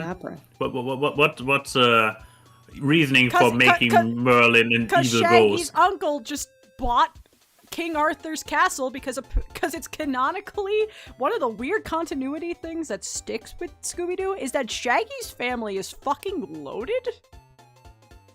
Like, so you're telling me he's like it's like Big Hero 6. Yeah, like the thing is that like Shaggy has canonically his uncle Shagworthy, that is his name, who buys castles and has a jewel collection, is the descendant of a Confederate general that also has a jewel collection. Like multiple people in law enforcement, and just like people who are extremely wealthy. Like, people say that Daphne is the rich one. No, Shaggy's the fucking rich one. Yo, wouldn't know it by looking at him. I have watched Velma. I know that the Asgard guy, Fred, is the rich one. Thank you very much. Oh, God. Don't talk about Velma. We don't talk about Velma, mama. No. But yes, the first one is real. That is an episode of Scooby-Doo and Guess Who, which was one of the newest series that had guest stars. And basically, Weird Al had an accordion camp, and a bunch of ghost dinosaurs were haunting the camp, and Shaggy and Scooby had to help him, fight dinosaurs. That sounds about as legitimate a Weird Al plot as you can get. Yeah, fun fact, that was the second time Weird Al appeared in a Scooby-Doo thing. The first time was technically in a Batman Brave and the Bold episode, because Weird Al appeared in the same Batmite episode as the Scooby Gang when Scooby and Shaggy became brave and beat up the Joker and Penguin. Wow. I know, right? There's a reason I am the way I am. This is all because of the cartoons that came out in the last couple of years? No, because of the things I consume. Remember that half of the plot lines that were true were episodes from the 80s and 90s. Like those were the things I grew up with. But so from when were the ones that were not true? The ones that were not true were, ones I made up because I consumed the ones that are true and I could detect, I could come up with good fake plots. But yes. But when? Okay. No, you want to continue this? I'm not sure if the bit was good enough to put our audience through it for an extended period of time. I was just saying that I am the way I am because of the content that I consumed. I feel like that's not a bit, that's just a statement. Yeah. It's the same joke as, I ate lead paint as a kid and I turned out fine. I turned out fine watching nothing but Scooby-Doo. But yes, with that, Lauren gets a 4th point. Finally, my underdog story can come. Well, we are in the last round. So there's still a chance. There's still a chance that you can at least tie. Well, the last one is worth 2 points, so we'll see what happens. Alright, so round 3, I wanted to base it off of Max. And if I know anything about Max, is that the most formative years of his life were the 90s. I mean, that's when you were... True. So, the final category is can't deny. 90s movies. Movies specifically, oh my. Yes, movies. Felt like that was more accessible than TV shows. Hopefully they all made it over the pond. I picked specifically widely released movies. I wanted to be fair. I didn't want to be an asshole and pick like a weird art house film that only appeared in America or France. So, here we go. Round 3. We have pretentious film kids get what's coming to them. Yeah, that's every other 90s movie starring kids. Cartoon women want to fuck real-life people. There are also multiple ones that come to mind. Like legit multiple ones. Imaginary friend coming to life to help the local orphanage. I mean, except for the specifier of the orphanage, this is also pretty... What does that say about 90s movies? What does Alright. it say about how did you guarantee that one of them is actually made up? I had to cross-reference a lot. Keep in mind, I was about to say. I said that the Scooby round took me the longest. This one took me a few days because I just had to go through the 90s in wide-released movies and make sure that I didn't accidentally just have the plot of a movie. But yes. Lauren? What do you think is the lie? I'm gonna go with number 3. I feel like there's something, as much as imaginary friends are a popular plotline, I want to say that I can't think of one that involves an orphanage and an imaginary friend at the same time. I could be wrong, but in terms of 90s movies, I can't think of anything right now. Imaginary friends? Yes. Orphanages? Yes. Them together? That's how I'm going. I'm trying to think. Orphans having imaginations? Heaven forbid. Jesus, Lauren, you fell No, for the it's most not. That's not obvious, what I was getting at. I was literally just trying to think for of the most movies, and I couldn't obvious think of any. trick. Oh, Lauren. Good thing you already used your takesies backsies, because obviously the third one is Annie. A friendly billionaire, please. This can only be an imaginary friend. Woo! This is what you Masterful wanted, right? gambit, You sir. wanted applause for that one. Okay, so let's see. But but yes, so Lauren exactly. goes with number 3. Are you also number 3, or do the other two scream fake to you? The second one is actually does exist unless no, What do unless you think there's it is? one. What's it? I forgot the name, but I definitely where there is this cartoon artist who was able to enter his cartoon world, but also has this cartoon hot chick who comes out and becomes a real person, but then they're also pretty horny, and then there's this thing about this super hot woman, and when she returns to the cartoon world, she turns out to basically be a clown, and therefore doesn't want to return there where she looks like a joke, and there's a lot of horniness going around, and I'm pretty sure it's from the 90s, so unless the caveat is that, hey, this movie exists, but it's from the 80s. I can assure I'm pretty you, sure that I can assure you, of all the lies that I do in this round, I did not do that one. I did okay, not, that is I fair. did. Because look, there's so many where you could say it's a cuspier movie, like, oh, this came out in 1989, or this came out in 2000. It's like that Okay, one's so you that didn't one's win. that one's too easy to do. Fair. So yeah, I would say that the second one, actually, I might know. I might have seen it. Definitely not formative for me. It was not as saucy, not as ranchy, and I would have liked as a teenage boy. I mean, it was yeah. Yeah, first one, artsy film students. Nah, they are the bullies in the bit. It's easy Not for artsy, them. pretentious. Pretentious film students get what's coming to them. It sounds so vague that I have the feeling you could not risk it existing after all. Which now brings me to the very annoying point that doesn't help me to catch up at all if I also go with number 3. Because as I was jokingly saying when I was riffing while you were reading it, the orphanage provides a specific... Oh god, now I can't say it. Specificity. Lauren, help us! Lauren! Specificity? Thank you, that word. So yeah, the third one provides that Lauren word, God, which the other... we were both like the two younger siblings with lisps. And being Like, like, it's you okay, know, take your time. It's Lauren? Yeah. Sorry. I hate it go on. because the first one sounds the second one I'm pretty sure A does exist and B probably in more than one version, and we always just think of the one popular one, but you didn't need to verify that there isn't a second one after you already had one in mind.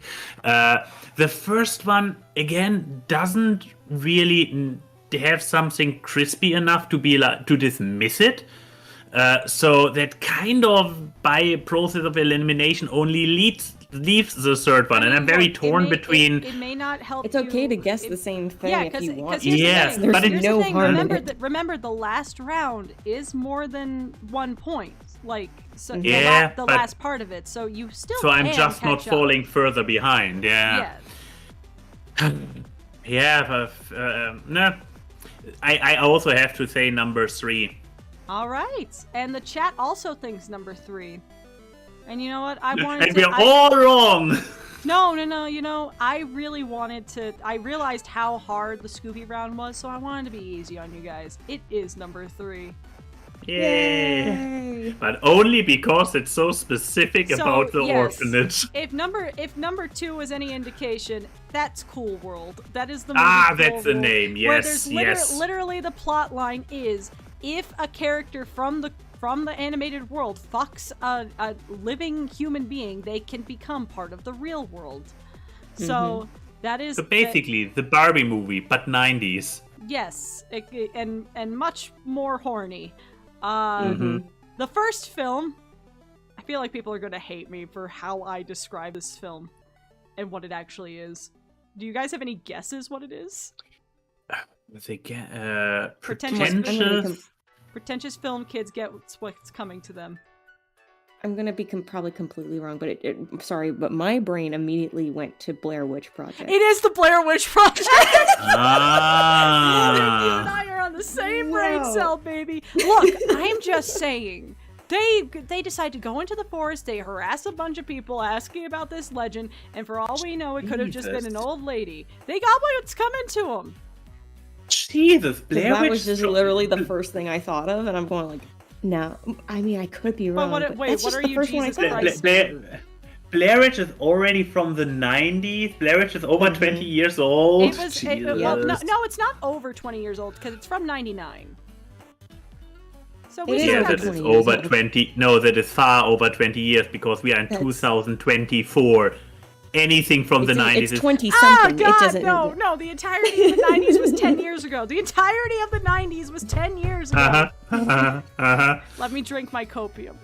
But like, no, but yes, the second one, I merged 2 plots together. I merged together Drop Dead Fred and Matilda. I was thinking Drop Dead Fred. And 2 films that do Imaginary not friend was belong the Drop Dead together. Friend. And Was the what orphanage? was the What second was the one? orphanage part from? Matilda. Oh, Okay. So yeah, Orphanage? I mean, she It does. wasn't an It's a orphan- school. They It was a saved the school. school with her supernatural powers. Point being, I wanted to mix 2 supernatural things together. So there you Yeah. go. Add a little Orphan Annie in there, and there you go. But yeah, so that means that you both get a point. Woo! Wait, only one? Well, yeah, because yeah, the last round the is la- where the- everything. the last- there's the- where more the- points is. The last part is the one that the last part of the last Ah. round is the one with a lot of points. So Okay, we're still- okay. We're still building up. Don't worry. The I the can next still one, underdog my way out of here. the next one is worth 2 points. So you got to think hard. There you go. All right, so here we go. We have meat obsessed French people try to kill an unemployed clown. Fun. Mm-hmm. Best friend hybrid athletes need to save their team from a greedy businessman. I realize that I put hybrid businessmen. athlete. I realize that I put businessmen instead of businessman. Multiple. No, it is one businessman. Okay, fair. What is hybrid athletes? Yeah. And our third option is child of a zookeeper gets his mind swapped with the zoo's chimp. Oh no. Yeah, the 90s with all their. I looked at. I mean, so there was some many... insane stuff that came No, out there, of like there's so especially many 90s movies with chimps. What was with chimps? easy to have a chimp in a movie, I guess. I mean, as dangerous as it can be. I mean, I've seen Nope. I know the reasons why you shouldn't have a chimp on set. Exactly. Just because you can doesn't mean you should. But yes, Max, you have the floor. Give me a rundown again, please. The rundown, once again, we have meat-obsessed French people try to kill an unemployed clown. It sounds very, very familiar. I believe this does exist. Best friend hybrid athletes need to save their team from a greedy businessman. Sounds so generic. The only specific thing is the hybrid athletes, which you refuse to explain. So that's a little bit worrisome. Okay. And the child of a zookeeper gets his mind swapped with the zoo's chimp. I mean, there's an entire thing about how you just pointed out that there was a little bit of an obsession with chimps in the 90s, which also kind of makes it potentially just like you did with the previous round, that you just went and took two very 90s tropes and mixed them together, and it has enough specific elements to be made sure that okay, yeah, mind swap one, and here's the other taking place in a zoo. And then there is one of the 50 chimp movies that existed or whatever. So,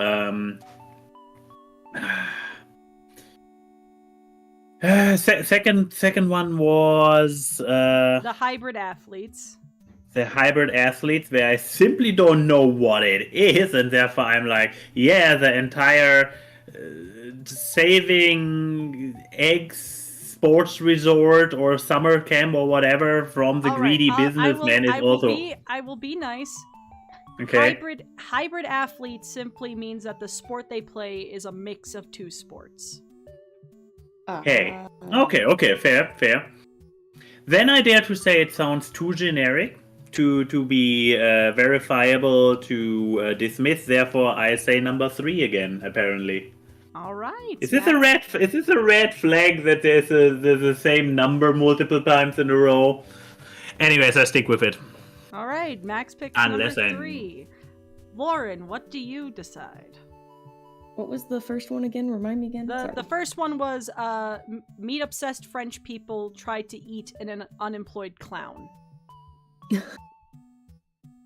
Hmm. You know, as you do, as the French tend As to you do. I mean, it's funny because again, 90s is it's not it was kind of the Wild West. So, I wouldn't have been surprised if a movie had something like this in there. And then now the chimpanzee one, I feel like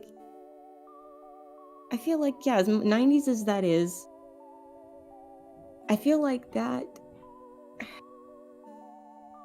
I mean, as much as there have been like, body swap movies and episodes of TV shows and all that kind of stuff in all throughout media, the 90s is the most likely place to do it. And yet it's mostly because I'm struggling to think of one that is like that I'm gonna go with that. I'm gonna go with 3 too, because I cannot think of anything.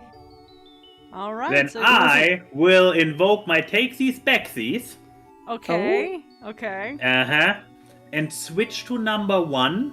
With my guess is that, as I explained for number 3, I just realized the same thing could be true for number 1. That you have the meat-obsessed French people, but it was not an unemployed clown, it was an unemployed plumber or whatever. I mean, I'm still probably shooting myself in the foot because I'm pretty sure I remember the movie you are referencing. But I can't remember enough details to be sure if it's just if it's an abridged version of it, or I mean, it's definitely an abridged version. Your description, but if it is one a faulty abridged version or not. So okay, so I'm now on number 1. You are not doing number 3. No, I'm doing number 1. You're gonna need some bandages for your foot, buddy. Because it was number 3 all along. It was number 3. See, this is why. Which begs the question: what the heck was number 1? Number 1 is a movie called Delicatessen, which is literally in a post-apocalyptic France. There is a landlord who sells the meat of people in the butcher shop. They have some kind of mole people under the building as well, don't they? The rebels are vegetarians. Ooh. And they live as My moles, gosh. mole people under it, and Yes, yeah, yes. I definitely know the movie and I have seen it. I was really just hoping that you did a spin on it. No, I did not. That is very Apparently much not. the plot line. I Yep. even took out details because I felt like I needed to be more vague. You mean like the Um, mole people? Actually, I wanted to put the fact that the clown was really good with knife tricks, which is such a weird detail. But yes, so the first one was Delicatessen. The second movie was Basketball. You know, the hit movie starring Matt Stone and Oh, Trey wow. Parker, because hybrid sport, basketball, because it's a mix of basketball and baseball. The movie is mainly known for not doing well at the box office, constantly being I wanna made know fun of by why. Matt Stone and Trey Parker, and having a scene where both of them had dicks the sizes of garden hoses. The third one I Well, just Now we took know where Dun- South Star came from. The third one I just took the plot of Dunstan Checks In and also Freaky Friday and mooshed them together. Nah. So I was technically right, but then Yes, I made and myself then you wrong. shot yourself in the foot. You gotta stop doing Very, that. very. Your foot can Well, only I take have so no more much. I don't have any takesies backsies left to do it again, so Well, that's my Lauren silver now lining. has 7 points. Now, the last one of this last round, I am making 5 points, where we either have a tie. No, I'll make it 6 points, where either Yeah, make it 6. Max will win by Deus Ex Machina dumb luck, or Lauren will fucking crush him into dust. This will be fun. Huzzah! So here is number 3. Two broken-hearted bros sabotage a game show at their local mall. Two potheads wake up from a blackout binge, finding out they became overnight rock stars. And a defamed sports star saves a whole race of creatures from servitude. Lauren, you have the floor. I was about to say let her go first because I know it. The crazy thing is I know what the third one is, so I'm not gonna say. Don't worry, I do too. The gosh. The man, quintessential what were the- 90s movie. Yeah, and then what was the first two again? Hold on, I'm giving the poll to the chat. But yes, the first two were, let's scroll all the way down for this one. Two broken-hearted bros sabotage a game show at their local mall, and two potheads wake up from a blackout binge, finding out they became rock stars overnight.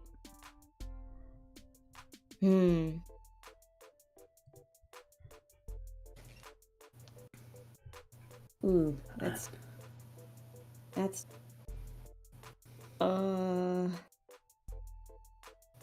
now I'm thinking, like, on the one hand, I could very well see the game show thing being legitimate. On the other hand, the overnight rock star thing, I could also see being legitimate. Gosh, this is tough. Well, it is the last one. I had to make it a little bit difficult. I'm sitting here thinking.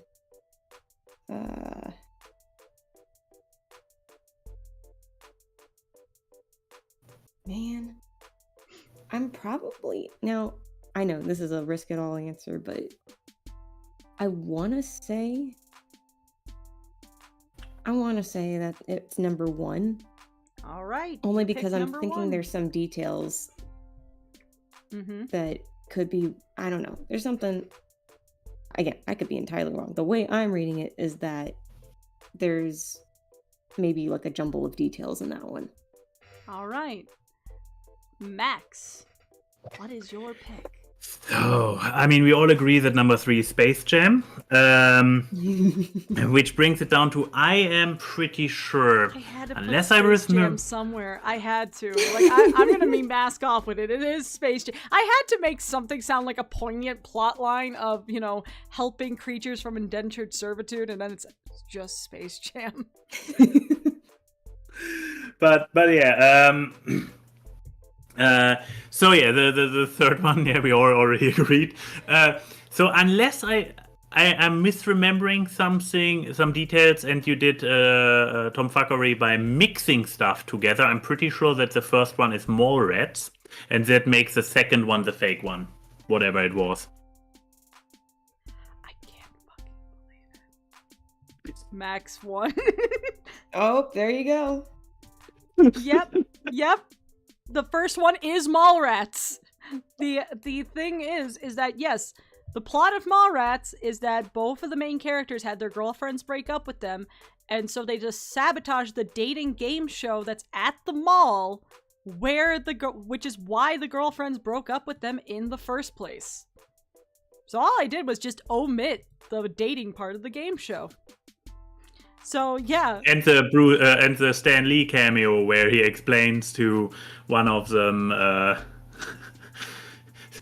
What was it? He gives him some kind of deep philosophical speech, and the other one comes in. Wow, that was really great. Oh, that was just the plot of Spider-Man 52. Yep. And then the third one is Space Jam. Shocking, I know. What was the middle one? The middle one is actually I basically just wrote a better plot to Dude, Where's My Car? Okay. Because yes, the Dude, Where's My Car is two people not realizing what happened afterwards, but instead of them not knowing where their cars are, and turns out that they got involved with aliens, they become rock stars overnight. And also, Dude, Where's My Car, believe it or not, is not a 90s movie. It is 2000s. It Yeah, is it's a early 2000s. Oh, it's like 2003. It's too far into the 2000s to be the plot line that it is. I'm sorry. That and Without a Paddle should have been in the 90s. But yes, Max, I can't believe it. I mean, at the end of the day, only by tweaking the numbers of the final round to a point where I actually had a chance. I know, but let's be honest. I had a total of. There was a chance Lauren could have just beaten you into dust, though. I had a total of 3 correct answers in this entire round, in this entire game show tonight. Yes, but I do think it's amazing, because I remember we were talking about this in a call, and you were like, I can't wait to do my method of sucking most of the time and somehow by dumb luck winning. Yes, even after shooting himself in the foot, his foot is actively bleeding on the stage, and he still won. Max, what do you want to say to the audience as the first winner of 2024? Well, duh. Okay, so this is the. I'm a great winner. Is this the vibe we're going to go with for 2024? Is duh? Of course I won. Yeah, obviously. Well, Lauren, you put up a great fight, and you know, the audience probably thinks you're the real winner here. It's like, no matter what, I had a good time. This was fun. I like the brain teaser stuff. So this is and you this is do one a of my fantastic favorite job games. with these, because you are very good at tripping us up. Oh Yes. yeah, oh yeah. You know what? I could have been a lot meaner. The Scooby round originally was the last round, and then both of them would have done badly. No, but I was like, you know what? Let me end this on a note that wouldn't make them mad at me. But what was your guys' favorite round? Let me ask. Scooby one for sure. I think it was just fun to try and talk about how ridiculous some of the plots get, because the fact that those plots, some of those plots are real. Dolphin cocaine is real. Yup. What about you, Max? Might be the. I'm not sure. Maybe it defeats the purpose of the show that the last one is as the 90s movies. It's the one where it's less blind guessing for me, but then again, not knowing is half of the charm. So I literally made that round thinking of you. So, yeah, as you pointed out. So one of the ones I had to redo one of the rounds because I was like, shit. I know for a fact Max knows all of these, and I feel like he could detect my because I think it was like Cube. Know this one. It was Cube, American Pie, Mhm. and what was the third one? I mean, the third one should be a lie, so... Well, yeah, the third one was a lie, but it was me basically making the plot of Eurotrip into a 90s movie plot. Because I wanted to put American Pie and an American Pie sounding one next to each other and be like, okay, one of these is American Pie and one of them is not. Which one is the lie? Like, I tried to vague them, but I was like, oh, I don't think this will pass the check. And I know for a fact that no matter what way I describe Cube, you're going to be able to tell that it's Cube. There's very few ways to describe Cube. It's a very distinct movie, isn't it? It very much is. But yeah, so that was a lot of fun. One thing I really want to do the next time we do Honest Truth, I want to put out a thing to like my server, and probably your server too, Max, where I make a topic on a Google form. So you have to click on the Google form to see the topic, and I want people to come up with lies, and I pick 3 of the lies to be the lies instead of me making the lies. So, fan interaction, I think that'll be fun.